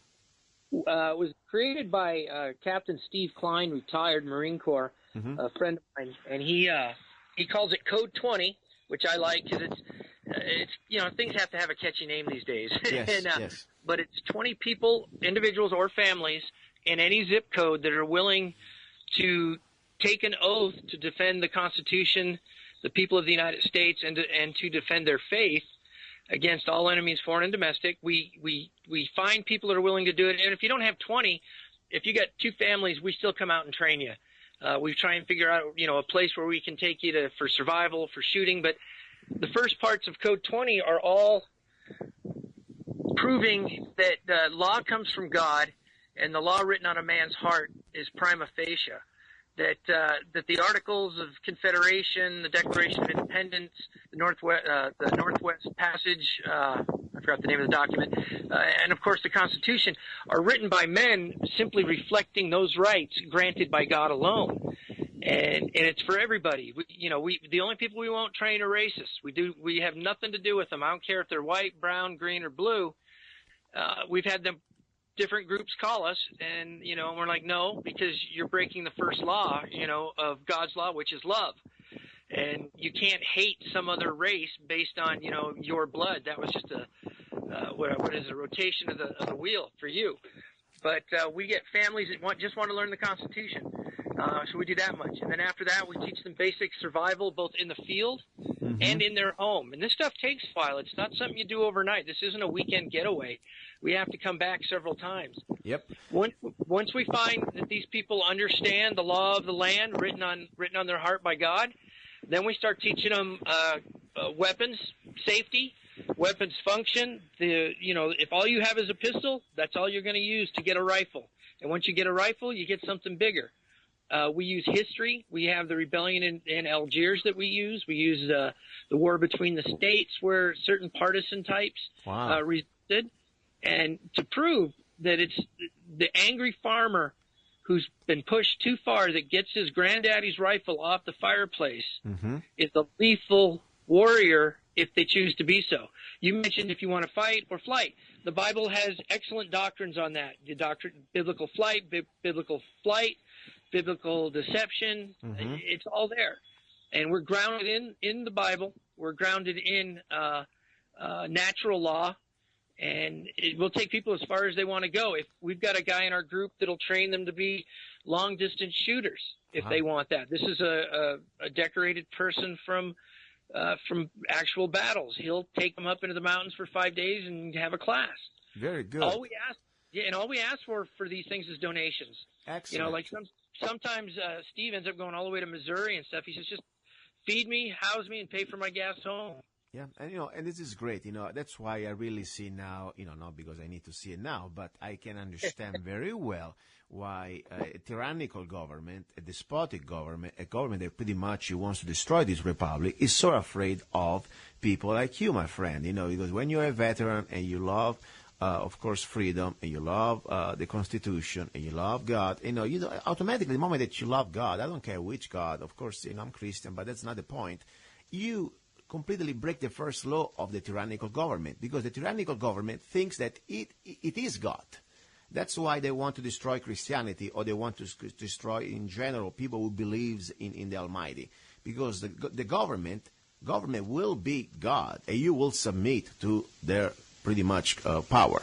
So that's why it's so important. These are real times. This is not a topic that I'm just trying to talk here to entertain you guys.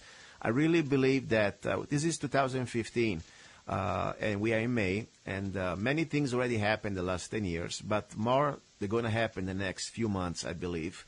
And if anybody's going to listen to this broadcasting in the future, like some sort of a pill in the future, or a message in a bottle, I hope we were wrong. But unfortunately, so far, the facts, the data, and all the logic, they're bringing us to the point that time is very short. So don't procrastinate. It's better prepare today, and hopefully we're never going to use all these skills. Then maybe 1 year from now, you're going to be hiding like a rat, maybe under a bridge, and you wish you had that broadcasting system. You wish you had the knowledge how to defend your family or your farm or your freedom, or just, to avoid to be prosecuted because maybe you believe in something that the government does not approve. Or maybe because your children do not want to go under some sort of a ritual that could be, just a government indoctrination, or could be, let's say, a vaccination without your consent. This is all happening. California now, did you hear just recently, they pretty much let go through now that the new legislation is coming through the pipe. Government will remove every religious exemption for your children to be avoided to be vaccinated. They must be now vaccinated if they go to school, if this law passes all the way. Is that scary? Yeah, it is scary. And in fact, because we homeschooled our son, he's 19 now, and he's doing his own thing, and he's, as far as teaching himself online for college. But when they did that, they were starting to talk about that a couple of years ago when my son was still homeschooling.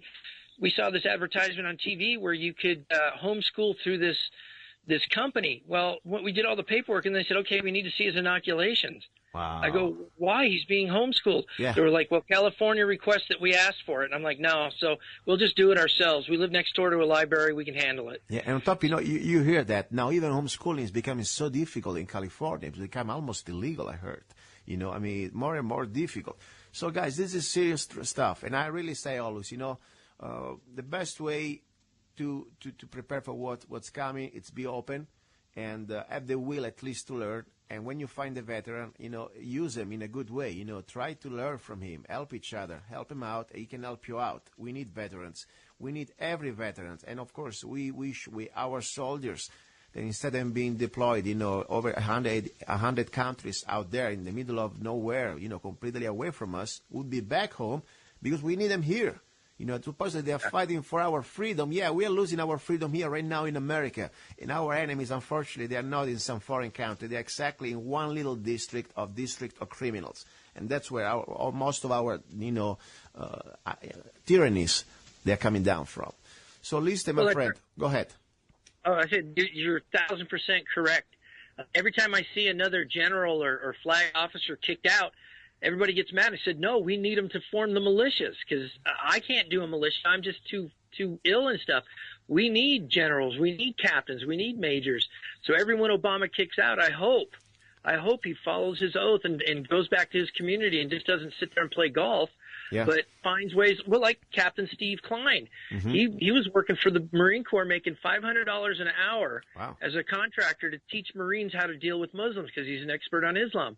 When he told them the truth, that you can't trust any Islam over there, they fired him. Well, what did he do when he got out? He started training militias. That's how I met him. Wow, interesting. Maybe you can give me his contact. I would like to have him on the show. That would be a great guest, That would be very good. He'd love to be on. He will be here Sunday. When we set up the tables. Wow. So you can meet him Sunday. Maybe give me posted. I was supposed to meet you. I've been kind of crazy. That would be also a great way to shoot two pigeons with one shot. How do you say? I don't know. Yeah. Okay. Anyway, you know what I meant. Listen, I want to give you the floor for the last thing. First of all, I say thank you for coming. Thank you for sharing all this information. And I give you the floor. You got 3 minutes, whatever you want to say. Go ahead. Oh, boy. You spoke earlier about the tyranny putting itself above the law. There's a lesson that I learned from Pastor Warren Mark Campbell over there in the church at Kauai when it was still there. Lex Rex, that the law of God is over Rex, the king of the land.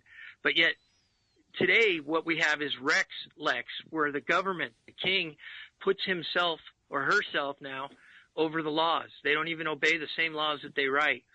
So we know without questioning that we are in a period of time of hardship where the Lord is calling people to stand in the gap for righteousness and to defend the weak and the infirm. And people have to do that. They have to stand in the gap. They have to step up when they see something going wrong. There's quotes all about it. I won't spoil this with just quotes of somebody else. I'll just off the top of my head. We see things going on with police brutality. We see things going on with homeschoolers' parents being thrown in jail.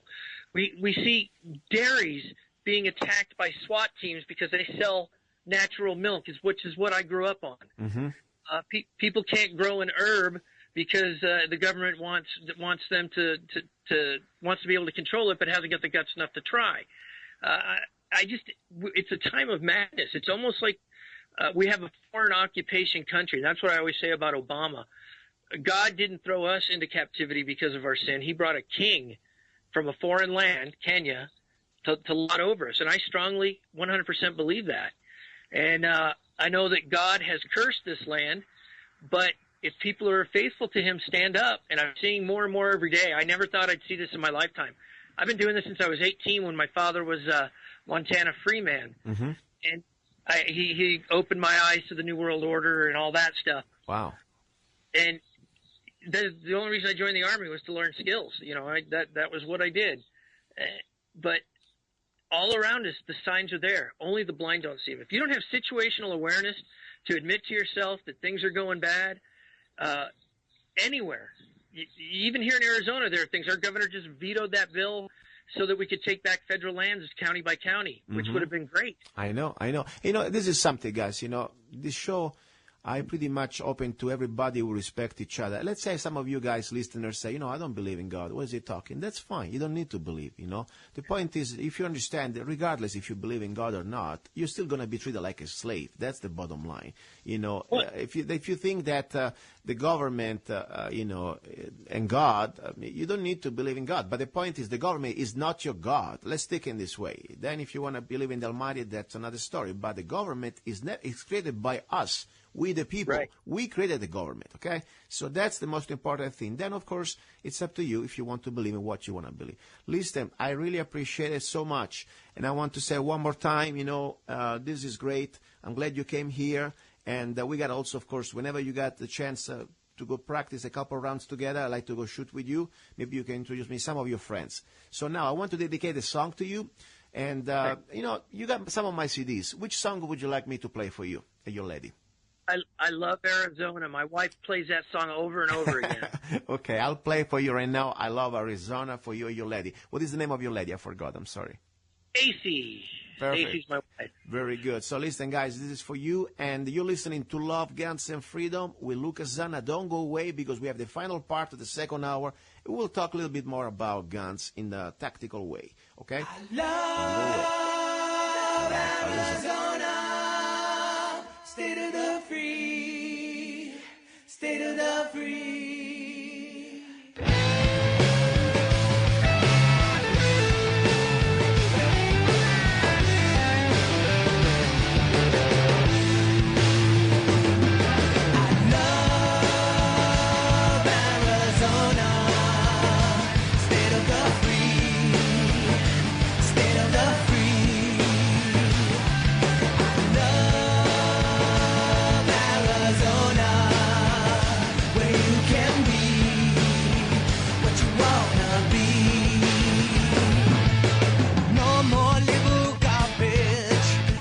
Socialist red tape. There ain't no place like this state. We have the right to carry. We have the right to speak. Here, guns are not free. True California. I love Arizona, state of the free, state of the free.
He's a songwriter, a poet, a rifleman, I'm not afraid, and a constitutional activist. I'm not afraid, Italian by birth, I'm not afraid, American by choice. Gianluca Zanna. I'm not afraid. And his new CD, Love, Guns, and Freedom. 16 powerful songs on one CD from the heart of a patriot.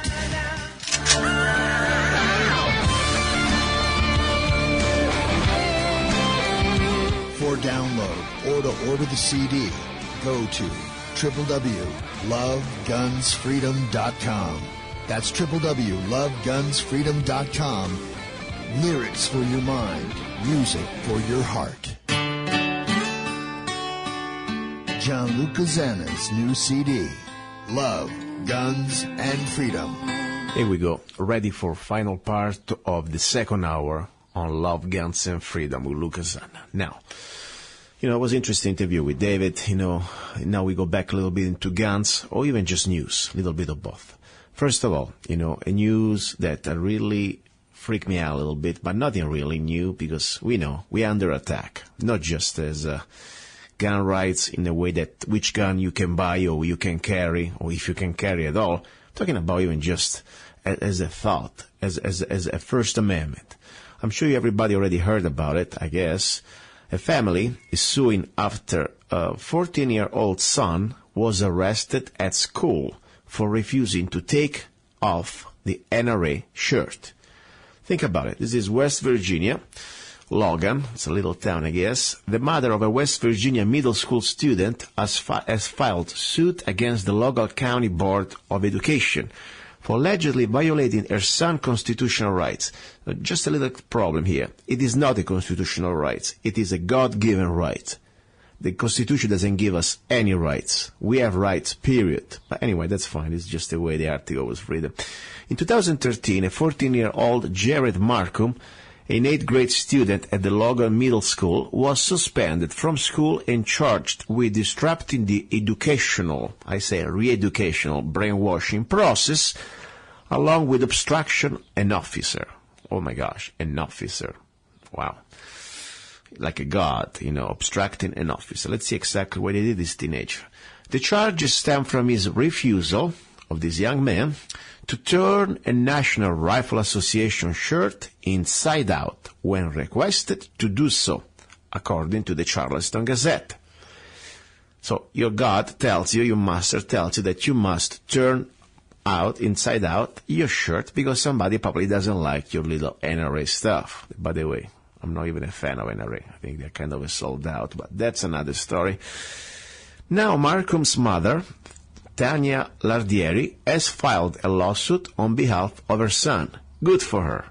Sue these bastards, alleging that his First and 14th Amendment rights were violated. The criminal charges against Markham were eventually dropped.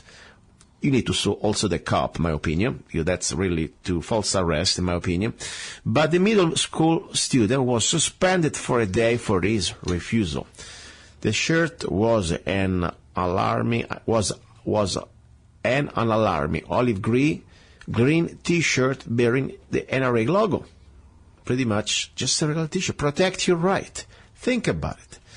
So anyway, that's the story, guys. You have no more First Amendment in a public re-education school, and very inoffensive NRA. Even if it was offensive, it didn't say anything bad word to anybody. Just protect your right, NRA. This young man has still a First Amendment. I don't care just because he's going through this public re-education indoctrination, facility called also public school. And good for the mother. Good for the mother to sue these bastards. I also hope she has to sue also the police that, in my opinion, did a very criminal act of false arrest to arrest this young man just because exercising the First Amendment. He wasn't endangering anybody. He wasn't doing anything bad. He wasn't disrupting anything.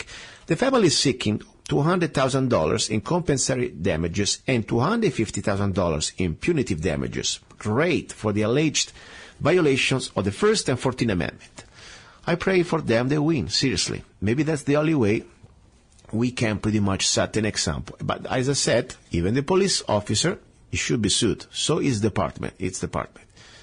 Because, a police officer took an oath to defend the Constitution, the Bill of Rights. And in this case, he failed, in my opinion, to defend the First Amendment right of this young man.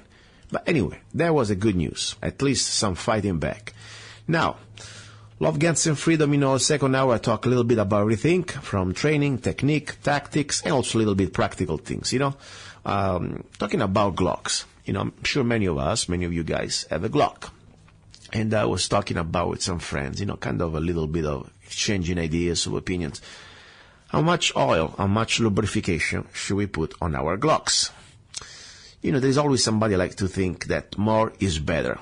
My opinion, when it comes down to Glock, less is better. And, I'm just going through pretty much people that they know more than I do, but I'm pretty much a good learner, okay? Now, how to pretty much take care of a Glock. First of all, you need to strip it completely, okay?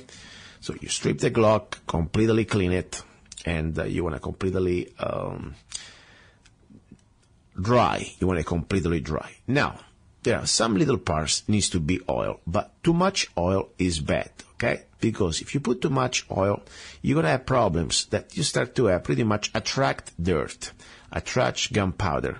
You start to have this sort of a gumming effect, okay? So, I will start, first of all, to put a little bit of oil in each of the slide rail grooves. That's pretty much what I like to do, according also to many other experts.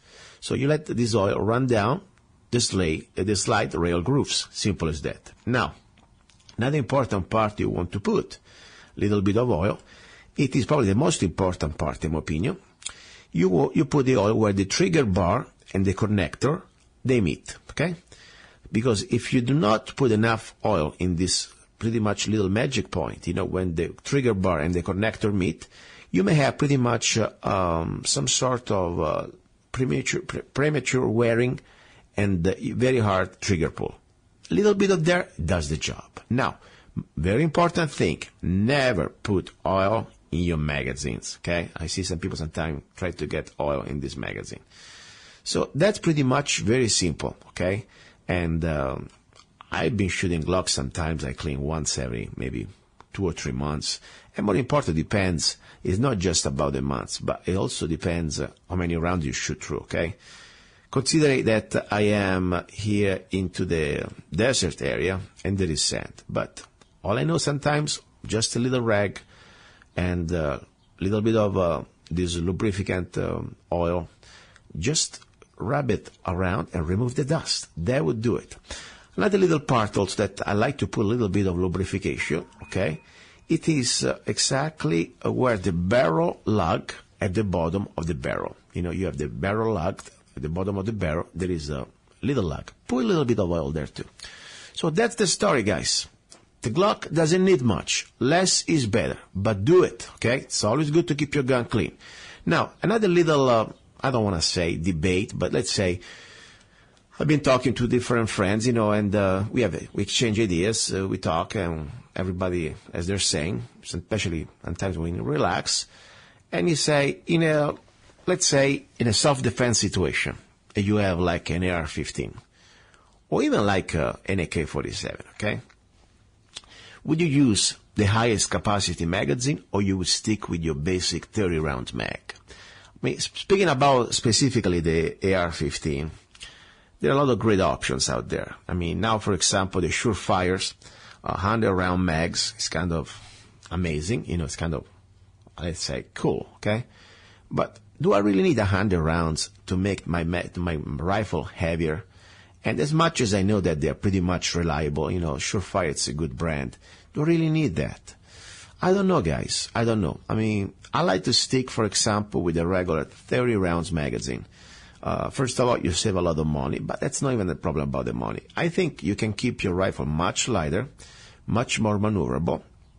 And of course, 30 rounds, especially if you always carry a spare mag or more, because I always believe that if you carry a rifle or your handgun, you must have extra magazines. 60 rounds in an average civilian environment, self-defense, you can take care of the hordes of the barbarians coming at your door, okay? But somebody really wants to go through, I wouldn't go more than the 40 rounds magazine for the AR-15. Because at this point, I believe the 100 rounds, it's kind of too heavy, way too heavy. And maybe there is also the chances that when you have a magazine that holding 100 rounds, one round may pretty much have some sort of a little bit of problem. It may be more chances to jam, okay? Now, don't get me wrong. If you got $160 to spend for the Mag 5 100 from Surefire, why not? It's great to have it, And maybe some scenarios may be also helpful to have. Let's say you have to do some suppression fire. Why not? I also believe that training with the 30 rounds mags, especially with the AR-15, it's so easy to do emergency reloads. Okay, it's one of the easiest and faster mags to have emergency reload. Stick with the 30 rounds, save the money, and buy more ammo. This is pretty much my idea, because remember, you're paying for 100 rounds mag, you're paying $160, an average of $160, for these special 100 rounds mag. So instead, 30 rounds mag, a mag pull, $12, you can still get one, okay? $12, $13, and get the rest of the money in ammo. Now, that's pretty much the story. Now, one good news, I like to share good news, bad news, especially when it comes down to the Second Amendment. There is a federal appeals court that says to the police officer, no, you cannot slap cuffs on peaceful gun owners. Yes. I mean, the point is, you know very well that sometimes, unfortunately, the police pull you over just because you carry open carry. They think that they can pretty much put you handcuffs. Really. Let's read this story. This is, by the way, a good website I like very much. It's called Guns and Freedom. Not Love, Guns and Freedom, but it's called Guns and Freedom. Great news. So this is pretty much a story that I also post on today's show, Love, Guns and Freedom. You can go to lovegunsfreedom.com. Anyway, this is pretty much, a story of a resident of Toledo, Ohio, Northrop, was enjoying a peaceful walk with his family when a passing motorcyclist, between parentheses, Alan Rose, that's the person that pretty much who did not mind his business, caught sight of his firearm and yelled that Northrop could not walk around with a gun like that. Think about this, Alan Rose not only is an ignorant jerk, he also pretty much thinks he knows it all. So, and what happened? Northrop's wife, Denise, informed Rose that this is perfectly legal to openly carry. So pretty much the wife of Mr. Northrop said to Mr. Rose that it's legal to open carry firearms in Ohio. Rose pretty much called 911, stating that he had observed a man carrying his gun out in the open. So after he was told that it was legal, this guy was so completely full of himself, I had to call 911. So what happened? The dispatcher also told Rose that it's legal to openly carry firearms in Ohio, but apparently a bit uncertain, directed Officer David Bright of the Toledo Police Department to the scene and relating to Bright that Northrop was walking his dog carrying a handgun out on the open. So this guy Northrop was walking his dog with his rifle. So what? He was in the middle of doing a robbery in front of a bank. So when Bright encountered Northrop was still walking his dog. His gun was secure in his holster. What happened after Bright, I think it was a handgun, sorry. What happened after Bright stepped out of his vehicle and approached Northrop is dispute. Bright announced that he would shoot Northrop if he went for his weapon, refused to any answer questions about what was going on or whether Northrop was free to leave. So bottom line, guys, this guy, he was minding his business. Some idiot called the police after already he was told that it's legal in Ohio to carry a weapon, open carry, at least in Toledo. And the officer came and he had to play Rambo, okay? Now, this guy was pretty much treated like a slave. But guess what? Northrop sued Bright and the other members of the Toledo Police Department. Great. That's what I say, in federal court, alleging violation of his right under the First, Second, and Fourth Amendments, as well as the state law. This district court rejected Northrop's First and Second Amendment claims, but held that his Fourth Amendment and state law claims against Bright could go on to trial. So now, this is good. Now we go into trial, and hopefully there's going to be some justice here, okay? So read the rest of the news on Love, Guns, and Freedom on today's show, lovegunsfreedom.com. Now, a little bit of reminding, this show, it's here. You can listen to it because nobody's forcing you to pay, but at the same time, nothing is free. This is not the government. And they tell you everything is free. No, somebody's always had to pay. So I appreciate your help. If you can support this show, it's a very simple way to do it. All you gotta do is go to my website, or at least one of my websites. For example, go to www.zanna.us, and you can download any of my songs for just 99 cents I appreciate it. Just downloading one song, 99 cents. You can support the show, enjoy one of my songs, and share it, of course. And at that point, you keep the show free. Now, final hour, we're going to have interesting news about love and some other things like, for example, some recipes that long time we don't talk about food. But also some more news, because unfortunately we are living in very, very interesting times. I would like to remind you guys that if you have a rifle, don't forget to get extra magazines, okay? Don't think just because you have one rifle, one magazine is going to do it. It is very important. Magazines right now, they're still affordable. They are pretty much legal, at least in many states. You can still get regular magazines, 30 rounds or whatever. Stock them up. Because magazines break, and also sometimes you lose magazines, okay? So that's a very important thing. And talking about magazines, depends on what you have. I like always to find you places where you can get good rifles magazines for good prices.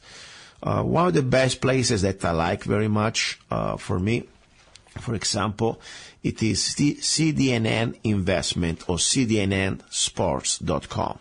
Okay, that's I'm not getting paid by them guys. It's just my very honest opinion, what I think. Normally, that's where I get some of my magazine.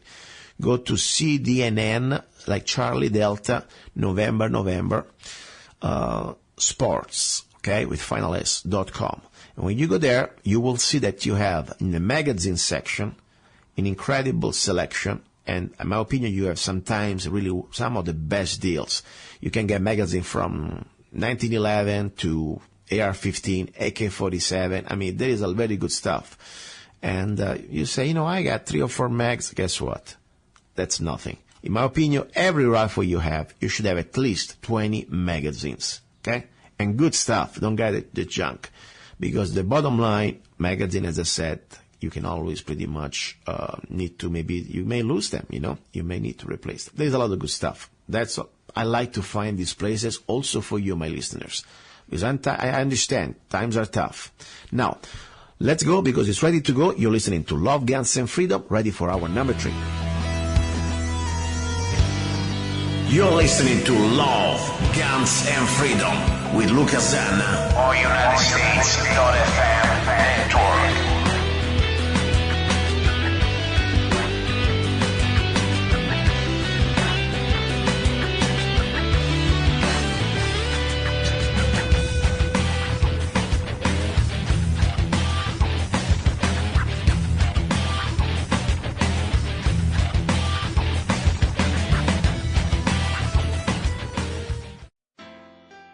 Have you ever met someone on an online dating site and thought, wow, this guy is perfect for me, or she is simply amazing, only to find out they were hiding a deep, dark secret? They plan to vote for Hillary.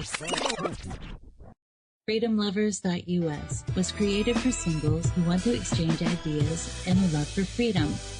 People who are looking for solutions to create and defend freedom in the real world, and at the same time, getting that once-in-a-lifetime chance to find their true soulmate.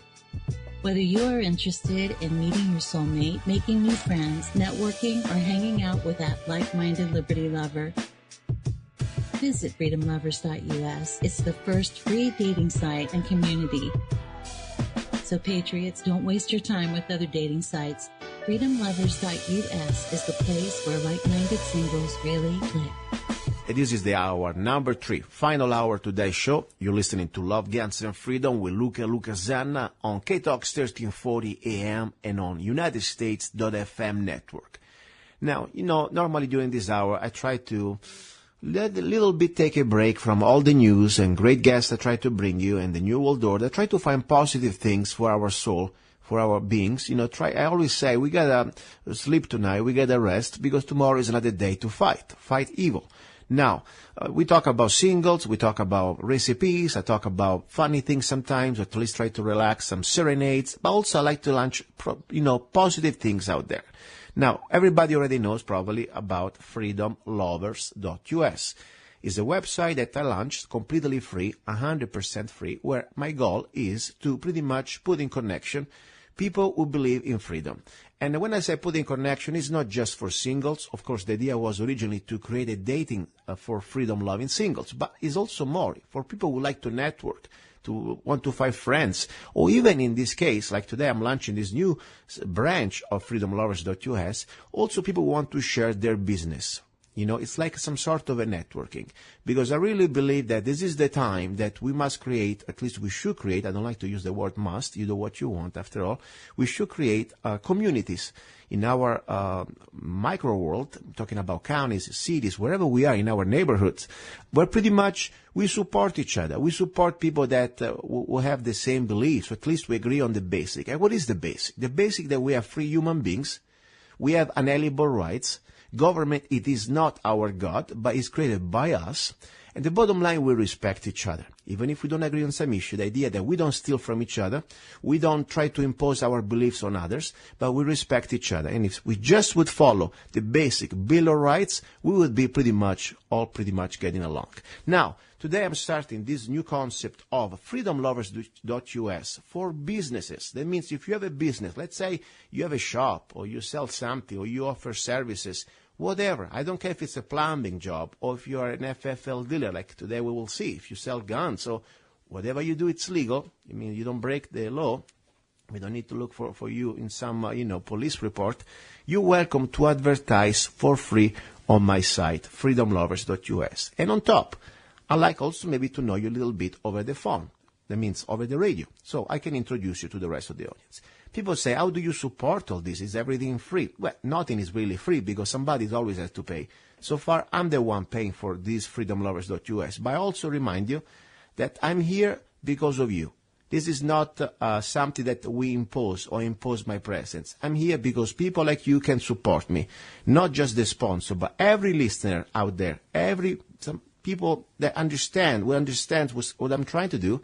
All I have to do, go to my website, zanna.us, ZANNA.us, and download any of my songs. In this way, I can continue to create ideas to try to network among each other and support this idea of freedom. So, as I said, nothing is free, but I'm here, and for you guys, it's free. Okay? Now, first guest of the day. I talk too much of this freedomlovers.us, and I call it branch of the Patriot Network. That means we are here as individuals, we believe in the basics, and we also do business, and we want to share our business with the like-minded people. I have a friend we met on Facebook, and I really like because I've been following him, and I'm glad now he's back in business, and he's doing a great idea. Nothing new, but it's the concept of selling through an FFL dealer guns. John Graves, are you there? Yes, sir. Okay, man, I talk so much. First of all, what do you think about this idea?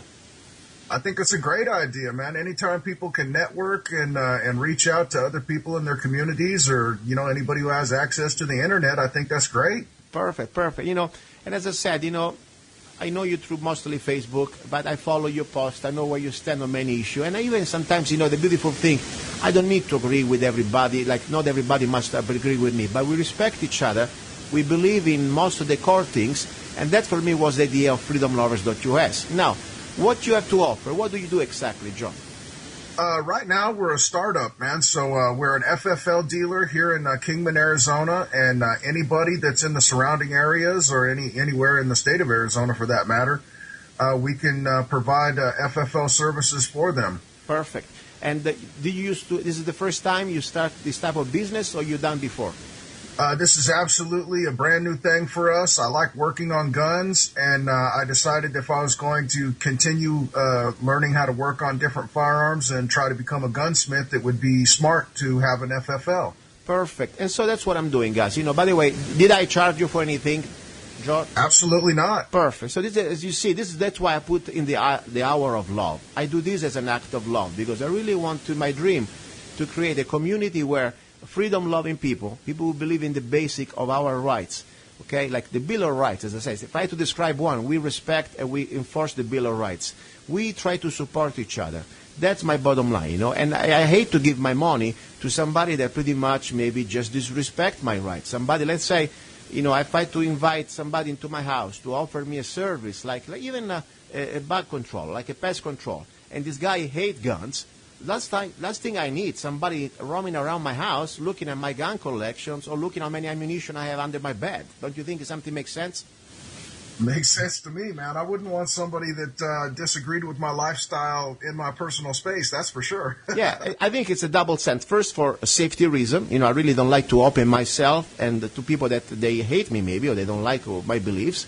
And also for love reason. I like to support people that we support each other, You do this, and I'm glad to support you in this way. I wish you success, and people pretty much, can feel confident to work with an FFL dealer who believes in the basic rights of this republic, our Bill of Rights. Now, tell us a little bit more about you. In general, your beliefs, where you're from, a little bit about you more than the guns part, so people can understand more what you are as a person. I was born and raised in California before California got crazy. Whenever I was a young guy, whenever I was 18, 19 years old, I could take one of my dad's guns and throw it on the dashboard of my car and drive through the city down to the gun club and go and shoot and never be harassed by the police or anybody. And things started changing in California, started becoming less and less gun friendly. And then as the things changed less friendly to gun owners, then, other things began to change and become more hostile towards people that were freedom-minded, I guess you might say. And we chose to move to Arizona. And I've always been interested in guns. I was a musician for a long time. I played music in California all over the place for a long time, and enjoyed doing that, entertaining people, playing music. I mean, there's nothing better than walking out on a stage and playing music in front of a lot of people, man. That's always a good thing right there. And I've always had a love for guns, man, because I was brought up by a guy who, my dad was in Korea in the Navy, and he's always taught us, about the Bill of Rights and the Constitution, and to keep an eye on the government, and, to always be on top of our game whenever it come to paying attention to what the government was doing. And I guess that's just kind of ingrained in me, man. And my love of guns led me to want to work on them, because whenever you usually go to a gunsmith, it can be quite expensive, man. So if you're a guy like myself who doesn't have a lot of money, it's in your best interest to learn how to work on your own things. And, guns are just small machines, and they fascinate me, man. So I really enjoy learning how each different type of weapon operates. I like learning all the different mechanisms, all the different guns that are out there, and learning what makes them tick, man. It makes me happy. Perfect. Now, I would like to share with you, listeners, what type of great opportunity you have working with a good FFL dealer in your area, because you're able to buy guns over the internet from different states that you can shop around, save a lot of money, do not pay the sale tax to your city that most of the time they do not deserve, in my opinion. The city of Kingman sucks in many areas. They are the most, bloodsucker city. They want more taxes for. Did you know about the overcharge for the food? If you go out to eat in a restaurant, they charge you an increased tax. You know about that? You know that? Yes, sir. And our good friend Chris Anderson also brought up to me that Kingman, Arizona has the highest tax on groceries in the whole state of Arizona. Ridiculous. So they don't deserve anything. Just because, they can keep their zip closed, they don't stop paying overpriced salary with this incredible pension and retirement package to their workers. That doesn't mean that we need to support them just because they can keep their pockets closed. So I love to work over the internet. And, as much as I have good friends that there are gun shops in Kingman, whenever I can, I'm honest. I'm not going to buy and pay the money to the sale tax of Kingman. So I go, for example, a place that probably you already know, John. It's called CDNN Sports. On the website, on the internet, you can find the CDNN Charlie Delta November Sports.com. Are you familiar with this place? I'm not familiar with that one, but I am familiar with a couple of other auction-style websites. This is a store. This is not an auction. This is a regular store out of Texas, so you don't pay the sale tax, and this is the benefit you can get. First of all, you find the best guns for incredible price. I'll give you an example. There is now a special today. It's called the PTR 91 in 308, 16 inches, okay, with a wood stock. Pretty much is one of the most best American version of the German original version that is kind of out of control. You cannot buy it. Let's say the 91K semi-automatic carbine This is the PTR is the American version, okay? It's like the original Heckler & Koch original rifle. I don't know if you're familiar with that. It looks like a SATMI, but it's the German version of the SATMI. Are you familiar with that?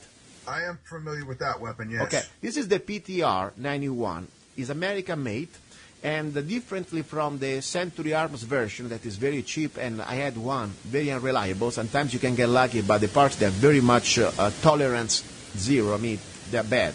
This one, it is incredible made. I mean, I had one of these. It's the closest thing you can get from an HK from Germany. The difference is a few $1,000s less.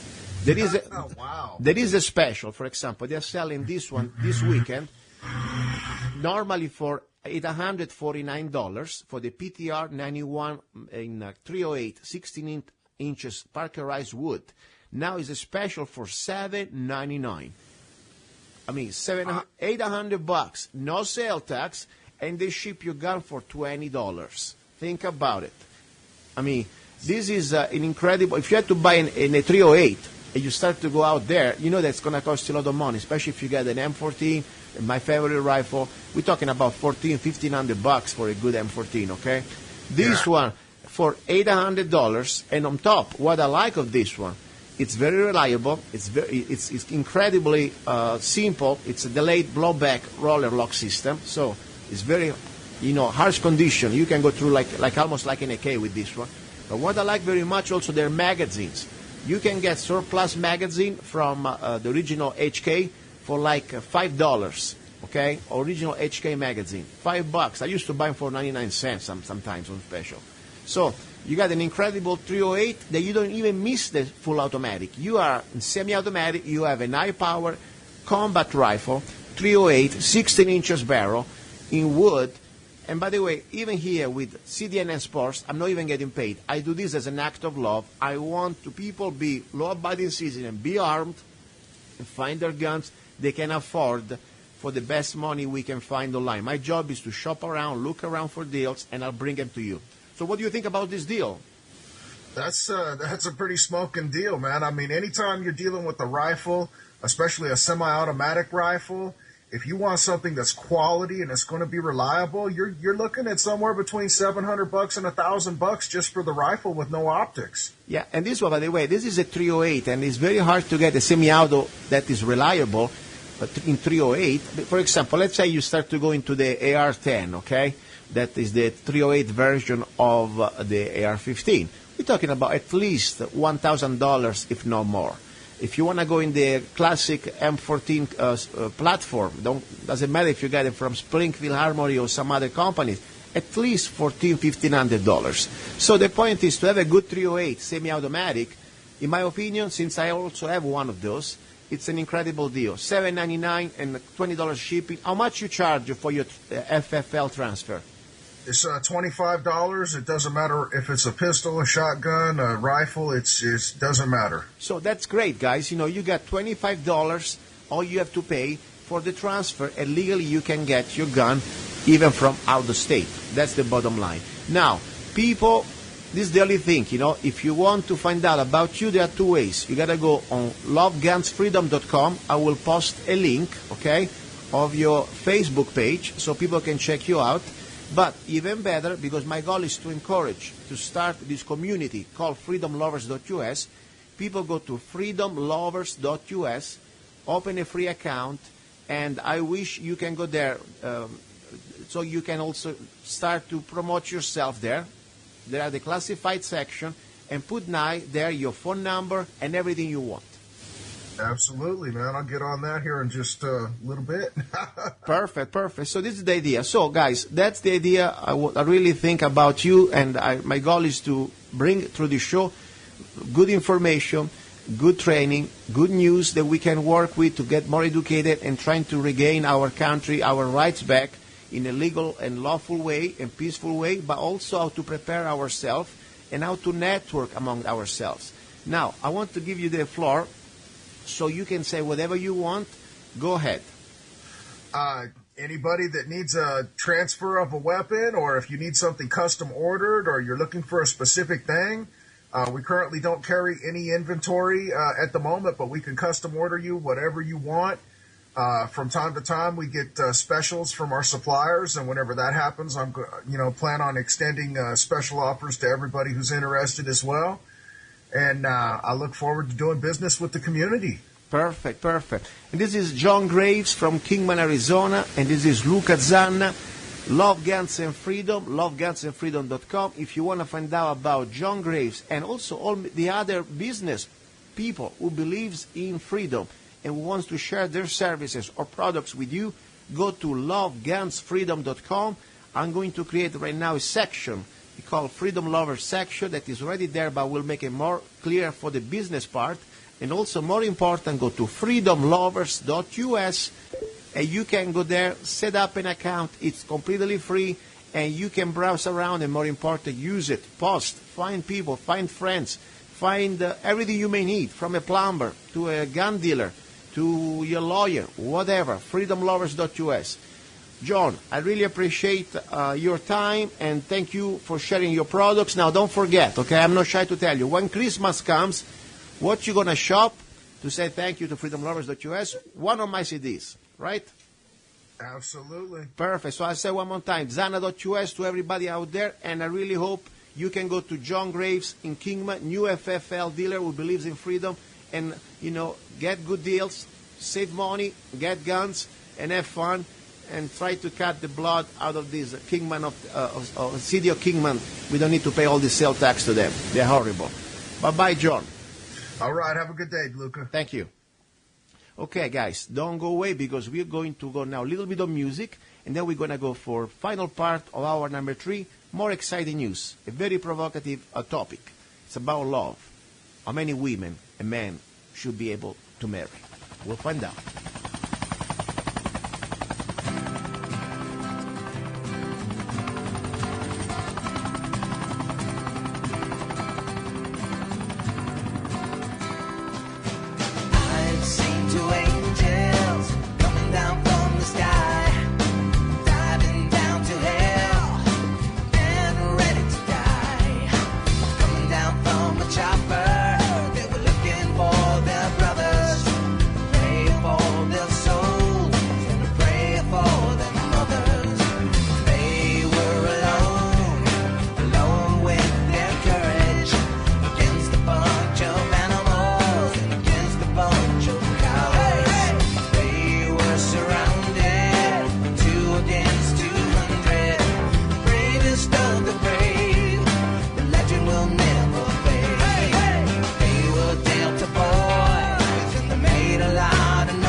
He's a songwriter, a poet, a rifleman. I'm not afraid. And a constitutional activist. I'm not afraid. Italian by birth. I'm not afraid. American by choice. Gianluca Zanna. I'm not afraid. And his new CD, Love, Guns, and Freedom. 16 powerful songs on one CD from the heart of a patriot.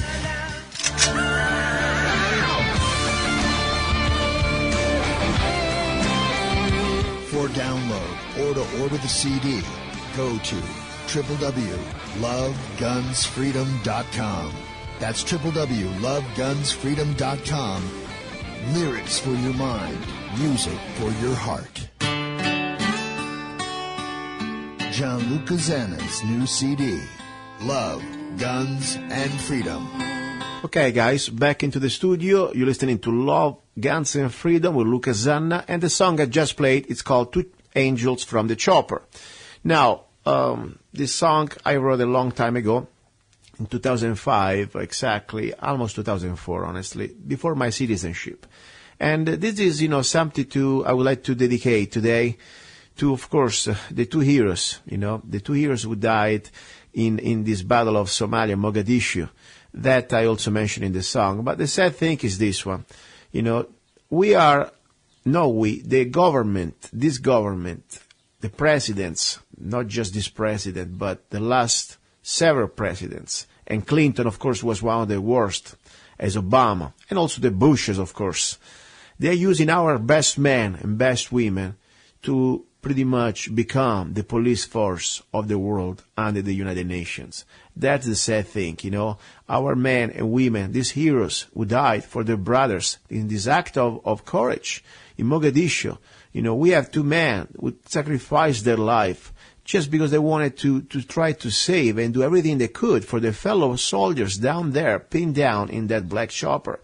Now, my point is this one, I want to salute all the soldiers out there who understand that we are facing a completely constitutional crisis.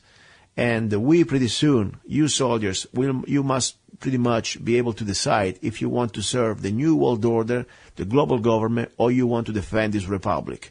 And to all of you who wants to defend this republic, I dedicate this song to you, my brothers and sisters. And I join with you to do everything I can to support you. So for me now, every American soldier who understands what we are facing, who understands that we are under occupation of these globalists, who understand that we must refuse to obey orders against our Constitution, orders to disarm the American people, orders against posti comitados. I salute you, my fellow soldiers. Even I'm not a soldier, but I am one who took an oath as an American to defend this republic against all enemies, foreign and domestic. So that's the story, guys. If you want to support my music, if you want to get this song, go to zanna.us, zanna.us, and for 99 cents, you can download any of my songs. I appreciate your support. Now, back to the rest part of the show. In this show, I said we will talk about love, okay? And there are many things I would like to discuss with you. A topic was coming out the last few weeks. And, this is about my philosophy of freedom. Freedom means that even sometimes there are things I don't agree, maybe morally, but I never want to impose my morals on others, okay? First of all, who am I? I'm just a sinner. I'm a very regular person. I am far from perfect. I have a lot of problems myself. My personal life can be considered also a mess. So I'm not here to tell people how to live their life, okay? But more important, I get very irritated when I see that, unfortunately, now since we are not anymore in what used to be a republic, but we are in a democracy. And this is very bad, because let me remind you, what means democracy? Democracy means that 51% of the masses, 51% can pretty much legislate, or at least can elect people who will legislate how to rule and how we can live our life according to their morals, okay? For example, let's say, you as a human being, as a person, in this case, let's put an example, a man, okay? But the same thing is also for a woman. Let's say you were a woman, but let's say as a man, it's more stereotype. A man, you decide that you want to marry with maybe 3 women. Why? So why you need 3 women after all? It doesn't matter. This is not about you. After all, it's about, let's say, this male, this man, and these other 3 individuals, women. That means 4 people. It's a contract between 4 individuals. I do not really care why. Understand? But of course, now in America, if you do marry more than one person, it's called polygamy, and you can get arrested. Okay? Now, I don't have any wife, and, the things the way they are with me right now in my personal life, probably I become a monk pretty soon. But that's another story. the point is I really was making some sort of a fun, but for a serious point, that I really believe that if I had the will, if I had the desire, if I had also the money to be able to afford, I should be able to marry as many women as I wish. So, for example, I want to marry 4 women, okay? If I wanted to marry 4 women, I don't see the problem. What is really, if you criticize this problem, let's say on the other side, oh, how dare you? This is against, our morals. Okay, but my point is, you may not agree with me as a moral, but when and how we supposed to legislate for our morals, especially when my, let's say, diversity in this case does not really change anything, because I didn't tell you I'm going to get married now with 4 women and you're going to come there and serve me breakfast while I'm naked in bed with my 4 women. I never ask you for that. I do my privacy. I exercise my right of loving more than one woman or taking care of more than one woman in the privacy, decency like anybody else. Because I see even, for example, regular couples that they marry one man and one woman, they do their personal things in their bed or in their room or in their house. So, doesn't matter. Always asking that I have their right to marry more than one woman. 3 conditions. Condition number 1, there is free will. That means nobody is forcing anybody. It's not like we impose, I impose, okay, I want to get married now with 3 women, I'm going to get slaves. No, these are free adults, individuals. So, we have all free will. No coercion. This is not the government. We do not coerce to do anything. Number 2, there is, of course, the age of consent. That means over 18. So we are not trying to do the Arab stuff in the Middle East. You marry like 10 years old. No, everybody's over 18. So we are conscious and we know what we're doing and we can smoke and we can drink. Maybe 21 to drink, I guess. But anyway, that's the point. So the age of consent. And number 3, nobody's going to pay for my choices. Let's say I have 4 women. And no, I'm not going to collect government checks for my women or for my whatever I have to do. So I need to do what I can afford. Simple as that. So this is my question for you listeners, and I hope to find somebody who disagree with me.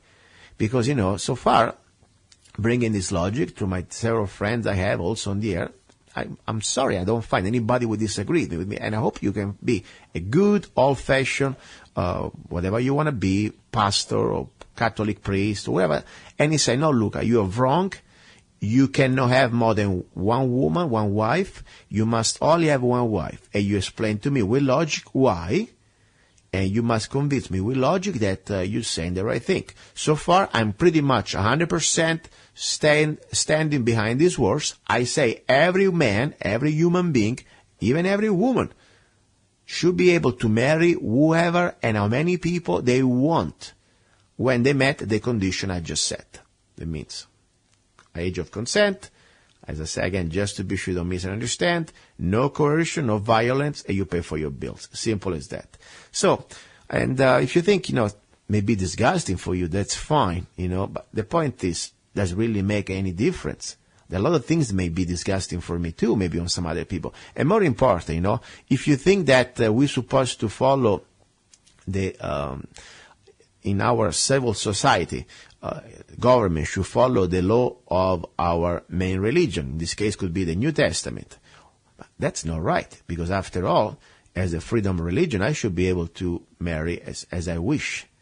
Okay? So the point is, more important, if you start to legislate for morality, or what is your morality, it may be different from mine, especially when I do not really interfere or I do not infringe on your rights. That's the most important part. I never said we're going to go married and we're going to get naked in the street and we're going to have an orgy in the middle of, downtown. I just said I can get married more than one woman in the privacy with the respect of others, okay? Doing my own personal thing. So I know somebody out there think, oh my God, this guy is a pervert. No, I'm not pervert. I'm just an idiot, honestly, and I don't even have really any type of thing going on. I'm a very... I don't even want to tell you what I am. It's my personal life. I'm a disaster. So, but that's another story. What I'm saying now, we're supposed to have the freedom to marry as many people. And women can say, I want to marry 5 men. Fine. I do not care. You can marry as many women as they can pretty much afford you, or they can be happy with you. It's their problem. Okay? That's the bottom line, guys. And then they think also about all this marriage part. You think you're free. We think we are free. But the moment that I start to ask for a permit, in this case, a marriage license. It's a permit issued by the government. Don't forget, you got to pay for it. It's not even free, okay? So you got to go down to the government, ask on your knees pretty much, because in some state they may also ask you, requirements, you got to get blood tests and different things, and they may still say no, you never know. For a permit, a license, to pretty much enjoy that special person out there in the privacy of your life, your love, your romance, also your commitment as a couple. You think that's right? Don't you understand maybe that this license, this marriage license, it is something that we really never really had before? I mean, America, when it was created, we didn't have marriage licenses. The marriage was a private function. The government wasn't in between. It wasn't interfering, but was just part of your church that you commit in front of your church, in front of your God. That's the bottom line. So I also smile a little bit when I see, for example, the gay couples or the lesbian, whatever they want to be. I don't really care. It's their, their situation. All I care, they don't do it in front of my face, but they beg to have a permit. So they become all slaves. Let me remind you when this situation with the marriage license really started to happen. That was after the Civil War, in the southern states especially. They wanted to be sure that black people, they didn't have the opportunity to find a love or a marriage with a white woman, or vice versa. This marriage license were pretty much for slaves. They wanted to stop this interracial marriage. This is so bad, so sad. Think about the hypocrisy, They went down, all the way down to liberate the black, Abraham Lincoln. Such a fraud. That's not even the case. It was about other issues, but that's another topic for another show. But the point is still, the black people, that they have the right to go on buses. Black people, they have the right to marriage with the white women or vice versa. Think about it. There was a license. Your license would be denied if one of you guys was black. It's not going to happen. So think about it. So no, I really believe that the marriage license issued by the government, it's a fraud. Fraud. I was married one time in my life, and I realized that I did it because I didn't know things, but I would never get married again through the government. That's a fact. It's pretty much given a power, recognizing their power that they own my personal life. So that's pretty much the topic. So if you want to be, debate me, and I really hope to find a good old priest out there, or maybe a pastor, pretty much going to throw some holy water on me. I would love that. And, I'm not trying to be funny. This is a very serious topic, and I'm very civil, as you can hear. I'm not trying to be sensationalism, and if you disagree with me, that's fine. I respect you, man. All I care, of course, I wish you respect me too, because I should have the right to do what I want without, asking you a permit, without, you using the government to coerce me to pretty much limit my choices. And, as I said, it's not even my personal issue. I don't really care. I don't even get married. I don't want 4 wives. I can't even stand, my cat sometime. I barely bear my cat. She's a nice kitty. Sorry. But anyway, the point is this. It's for the principle of freedom. That's my bottom line. Now, you're listening to Love, Guns, and Freedom with Luca Zanna. I know there was a lot of ranting, but I wanted to make really a very interesting topic in this hour of love. And if you want to be on the show, very simple. Go to lovegunsfreedom.com, and you can pretty much find my email on the homepage. The email is Zanna, Z-A-N-N-A, @zanna.us. And please, I invite you on my show, and I invite everybody out there who disagrees with me to be on my show. I agree. I would like to also have people, we agree on things, that's fine. But if you disagree, I give you a special place, okay? Front of the line. Now, don't go away, because we're going to come back with a little bit more news on what's going on around here, and a little more love. You're listening to Love, Guns, and Freedom with Luca Zanna on KTOX 1340 AM and on United States.FM network.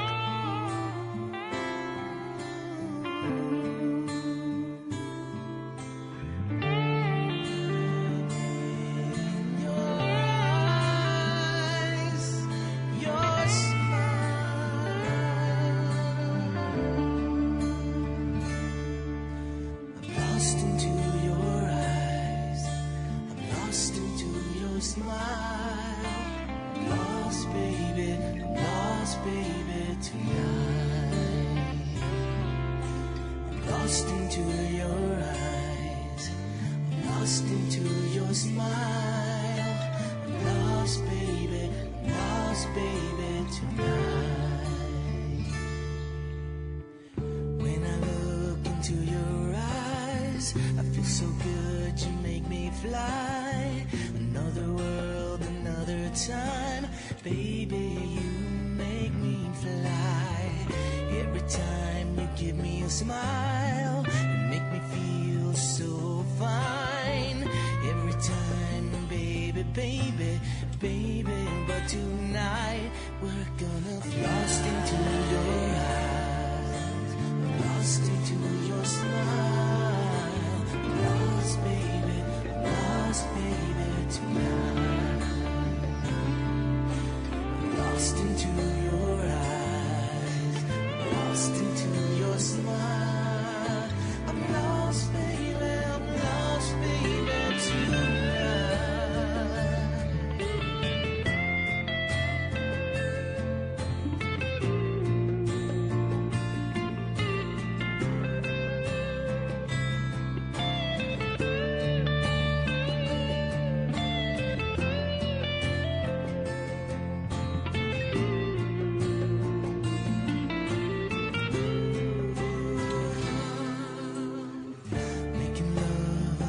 Stars, I breathe you in, you are my heart.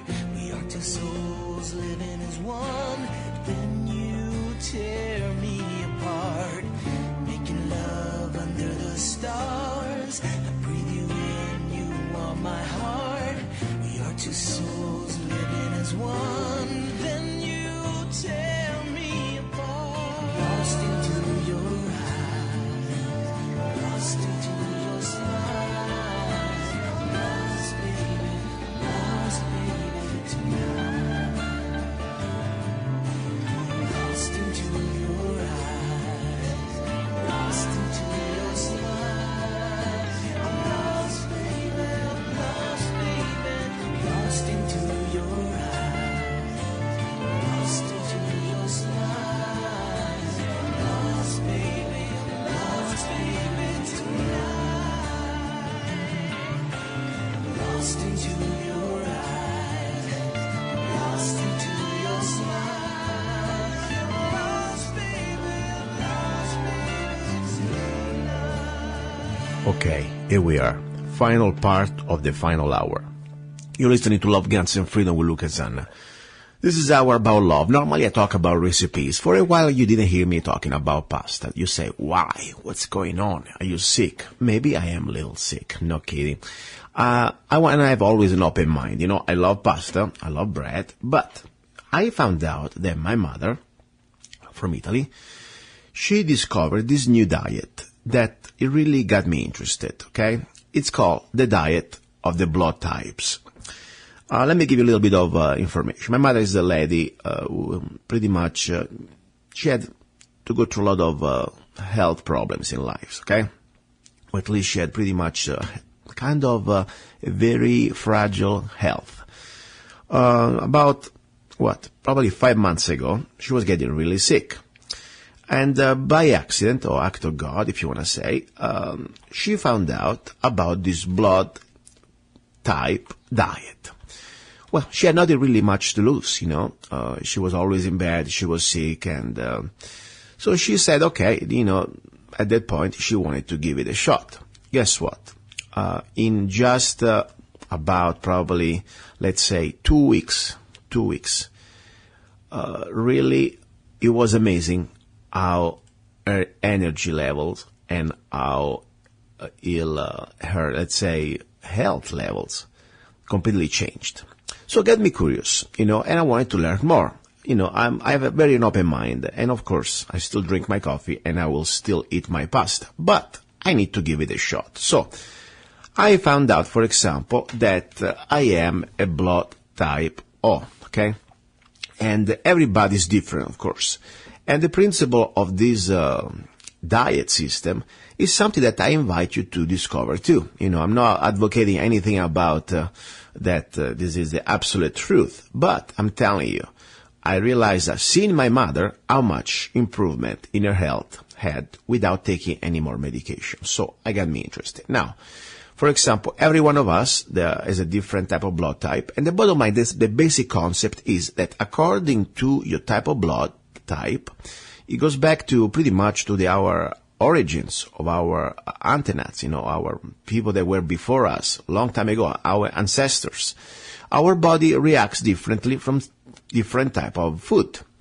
So, my type, that's the scary part, that the blood O, okay, is the oldest, okay, and pretty much they said that they have the highest stomach acid levels than any types, so give you an advantage if you want to eat meat. I don't really like to eat very much meats, honestly. I like birds. I don't like really mammals, but I'm interested. I'm trying to figure it out. But the thing really got me the learning about this is Dr. Peter D'Adamo states that type O thrive on intense physical exercise and animal protein. I like physical exercise, that's true, but I'm kind of, I don't like to kill mammals, and I'm not that interested to eat a cow, but try to avoid that. There are other things you can eat. But one thing freaked me out was that pretty much I supposed not to eat grains like pasta, like bread. So I wanted to give it a shot. So I am right now, the next couple of weeks, under this experiment because I want to have an open mind. So I reduce pretty much my quantity of bread and pasta. Honestly, I'm starting to eat no bread and no pasta for the next 2 weeks. Kind of scary, yeah? But I still keep my coffee. That I cannot refuse. And the point, at the end, I will evaluate, I want to evaluate also how I feel after a couple of weeks, because I already was feeling pretty good, For my age type, I feel energetic, I feel well, beside the stress that sometimes can be just something that you need to learn how to control it. But anyway, all I want to say, guys, this is just a basic tip. I saw in my family with my mother, this blood types diet is amazing. Amazing. I couldn't believe it. So I have an open mind. I'm trying to learn a little bit. I got a book from Professor, he's not a Mr. D'Adamo, and it's called Eat Right for Your Blood Type, Peter D'Adamo, and I will try it out. So I give you a chance to maybe just Google it, figure it out, because I realized that my mother is not the only person who started to pretty much stop quitting taking medications just because of improved health because of this diet. So I believe that there is some science behind. And then, every one of us needs to find a compromise between life. It means, after all, we're all going to die. I'd rather to die happy than die unhappy. That's the bottom line. And, of course, health, because that, for me, one of the reasons to stay happy is stay away from doctors. So if I can find out that a diet can give me some extra help with just small little changes, for example, even in this diet, my group O says that I cannot have wheat, but I can have other type of flours, okay? So it's something to go deeper and learn a little bit. And you still can eat a lot of things. You just try to keep you away from different things. For example, about even the vegetables. Not every vegetable is the same. For the group O, for example, some vegetables are better. Some vegetables you cannot have them. For example, I need to stay away from wheat gluten, corn, and for example, lentils. Can believe that, cabbage, Brussels sprouts. Can you believe that? Cauliflower. But there are other things that are good for me. Spinach, broccoli. Kind of amazing. All I'm saying, I have an open mind. And if I see incredible results the next couple of weeks, I will share them with you. And also I invite you to give me your feedback. If any of you listeners ever tried this blood type diet, please share with me. Let me know what you think, because I think it's important. Why I'm talking about this? Look, after all, this show is about freedom, guns, love. Now, what has to do with the diet? Well, guys, let me tell you something. If you're going to be sick and dependent on the system, okay, and you cannot even have the energy to walk from the fridge, from the refrigerator to your couch where you're watching TV, and you're going to have a heart attack just because maybe your remote control fall on the ground, how are you going to defend this country? How can you stand for yourself and for our rights? I really believe that the first thing we need to accomplish to be a free nation is to acquire health. And I'm not talking about health that you keep plugging pills. No, I'm talking about health to be the best way we can be according to our body in a natural way. because the medication, especially the chemical medication, they're just pretty much some palliative. They're just some sort of, like you put a Band-Aid on cancer. Does it really stop the cause of the problem? All it does, it stops for a moment the symptoms of the problems. And this is not, I'm not trying to give you medical advices. No, I'm not a doctor, so don't get excited, FDA. Don't get all horny. I'm just my opinion, okay? That's the bottom line. And don't get me wrong. If I have sometimes a broken leg, yeah, I will go to the hospital. If I need sometimes an antibiotic for some serious infection, yes, I believe the antibiotic has some powers too. But from there to this complete brainwashing of this medical mafia that they tell us that for everything we have, we need to take a pill, that's not the answer, in my opinion. The answer is we are what we eat. That's the bottom line. And as I said, then we make choices. Once we learn the pro and don't, every one of us must make the decision of what you want to compromise. So far, my coffee is still there. Pasta once a week, I may go for it, but after those 2 weeks, I want to really try to figure it out more. Now, always talking about love. This is all hour about love. I share with you pretty much my little humble, experience about what I'm trying to experiment the next couple of weeks about this blood diet type. Now, I want to share with you something that I consider love. Everybody heard a few months ago, Obama tried to pretty much ban this 556 called steel core. They're not really steel core, but there is some sort of a core tip inside, steel core inside the tip of the bullet. Anyway, guess what? I like to find for you deals out there, online. The price of this ammo just 2 months ago when ATF, they was all ready to ban by pretty much, even any type of legislation, just because they think they can. This very popular ammunition and very useful ammunition. They were very expensive. They were going $500 or more for 1,000, more than 50 or 60 cents a round. Now the price went back down, and I like to find great deals. And by the way, when I say you this one, I let you know if this is a sponsor or not. This is not a sponsor. This is just an act of me learning, sharing what I think is good, and I hope every law-abiding person out there in America who believes in freedom, he has enough ammunition and a good rifle to defend his republic. Now, the place, first of all, where you should go is my favorite place for ammunition. It's called SG Ammo.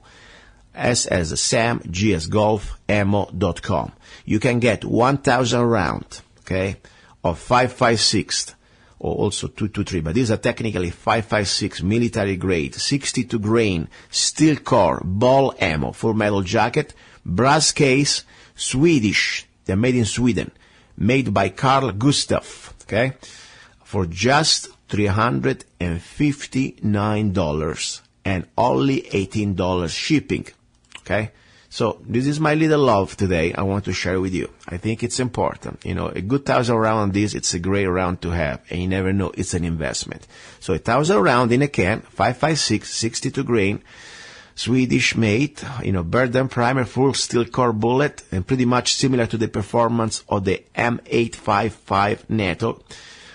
They're great.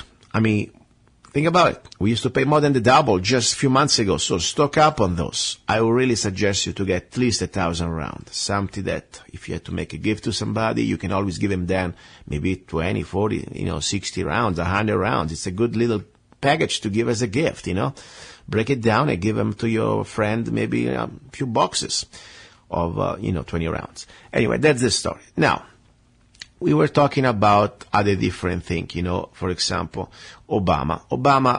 I like to talk about things that in this hour normally I cannot talk during the interviews with my guests. Time is limited. I'm trying to give, first of all, more time and keep focus on the topic of the interview. But now it's something that I like to talk.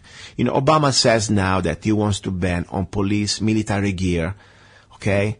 And pretty much, he said that we need to stop to arming the police, like they've been doing with the Pentagon and the different federal programs. This is a joke, guys. I hope you understand. And this is not just me saying it, but there are different people out there that they are much smarter than I am. Like, for example, Professor Peter Krasha of the Eastern Kentucky University School of Justice said pretty much the White House rollout of its new rules on Monday a publicity stunt. Think about it. First of all, he's been arming the administration of Obama is be arming all these different police, okay? We have a level never happened before of such armorization. Then, of course, we have the National Defense Authorization Act that Obama wanted so bad, and pretty much now we're living under martial law. Only thing that you didn't get kidnapped yet by the government, but that doesn't mean that it cannot happen. And then also more important, guys, think about it. We're talking about, this is the guy that he wants to now federalize the police, okay? So we're talking about a guy that wants to centralize the police. One of the most important differences from America and to any other part of the world, especially like Italy or Europe in general. For example, in Italy, the police, it's called Polizia di Stato, police of the state. It's a centralized organization, okay? In America, instead, we have, till now, most of the states, independence in every police department. That means Washington cannot really have any control over the local police. Yes, of course, there is a FBI that in case there are some violation on basic rights or federal situation can be intervening. But the point is the police supposed to have complete independence or have their jurisdiction. And that's why, simple guys, think about it. I mean, yes, you may have, I'm sure we may have, and we have local police department. They can be corrupted. It's normal. It's part of human nature. Don't get me wrong. But at the same time, I'd rather to have and count, the odds to have 50 states with many municipalities and different counties and different, of course, city police. I mean, at least I know that not everybody is corrupted. Okay. But when the moment that we have a centralized police under the order of the executive, this is very scary. This is going to be pretty much like the Hitler's dream. You have a national police force under the control of one person, or at least one administration. So that's what I'm trying to say, guys. So there's a great article. I really like it. It's called Obama Ban on Police Military Gear Falls Short, as critics says it's a publicity stunt. Anyway, you can find this on theguardian.com. But don't believe, now that Obama is trying to be the good guy, try to stop this militarization of police. Unfortunately, he's the one that started it. That's the bottom line. Now, what I can say, we are at the end of the show. Every Sunday, it's a new journey, a new adventure, and I really don't have plans for, more than a few hours because I don't really know what's going to happen tomorrow. A lot of things are happening. I really have the feeling, I said that a few weeks ago, something's happening. It is more than just politics. It is more than just, something personal, something mass scale. I had very strange dreams the last few weeks. I'm having my personal problems that I will keep personal for now, but regardless, I really believe that we are living in a very particular times, and something that I don't know. I don't know exactly how to touch, but I hope this is just an impression. I really hope to be wrong. I like to be wrong, honestly. When sometimes, I bring out news, like for example, even this one about Obama that pretty much is a joke, trying to remove the things that he already gave. I mean, to remove the militarization, all the special weapons and armored vehicles to the police when he's the one that pretty much wanted it. And he wanted this national civil defense force so bad, as powerful as the military. I mean, come on, guys. I wish to be wrong.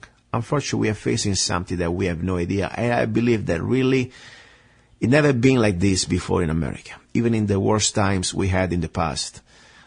This is for me something that probably we never faced before as a nation. All I can say, we have our own imperfections. Sometimes we have our differences. At the end of the day, though, I really believe we are all in danger. That's all I'm saying. And, maybe we should pray. I'm not trying to tell you what to do. You do what you want. But I believe that I for sure need to pray for my sins. And I need to realize that all this we are living right now, I really believe it is just like a test. Like we are going through a very big test. We have to choose what we have to do. Where we have to stand. Sometimes, we may lose in this dimension, but doesn't mean that this is the final goal. Maybe winning is not the final goal. Maybe just to make a statement, to put something on record where we stood. That's all I'm saying. Thank you very much for listening, guys. You're listening to Love, Guns, and Freedom with Luca Zanna. Don't forget, if you want to support the show, you can do it with just 99 cents. Go to www.lovegunsfreedom.com. There is a music section there. You can download any of my songs, and I really appreciate it. Thank you very much. Don't go away, because there is probably another show after this one. But keep me also posted. Send me an email if you want. From the site, I like to hear from you. And if you disagree with me, I would love you to have you on my show. Thank you. Every day you're invaded, your soil desecrated, politicians turn their back. You're under attack. You're under attack. They're trying to erase your borders. The UN wants to give you orders. They're trying to sell your pride. It's time to wake up. Now it's time to fight. Wake up, America, before it's too late. They're trying to make you fade away. They're trying to kill your faith. The truth has died. The media bias lies. They want to divide the enemy inside. The enemy inside. Brainwashed from too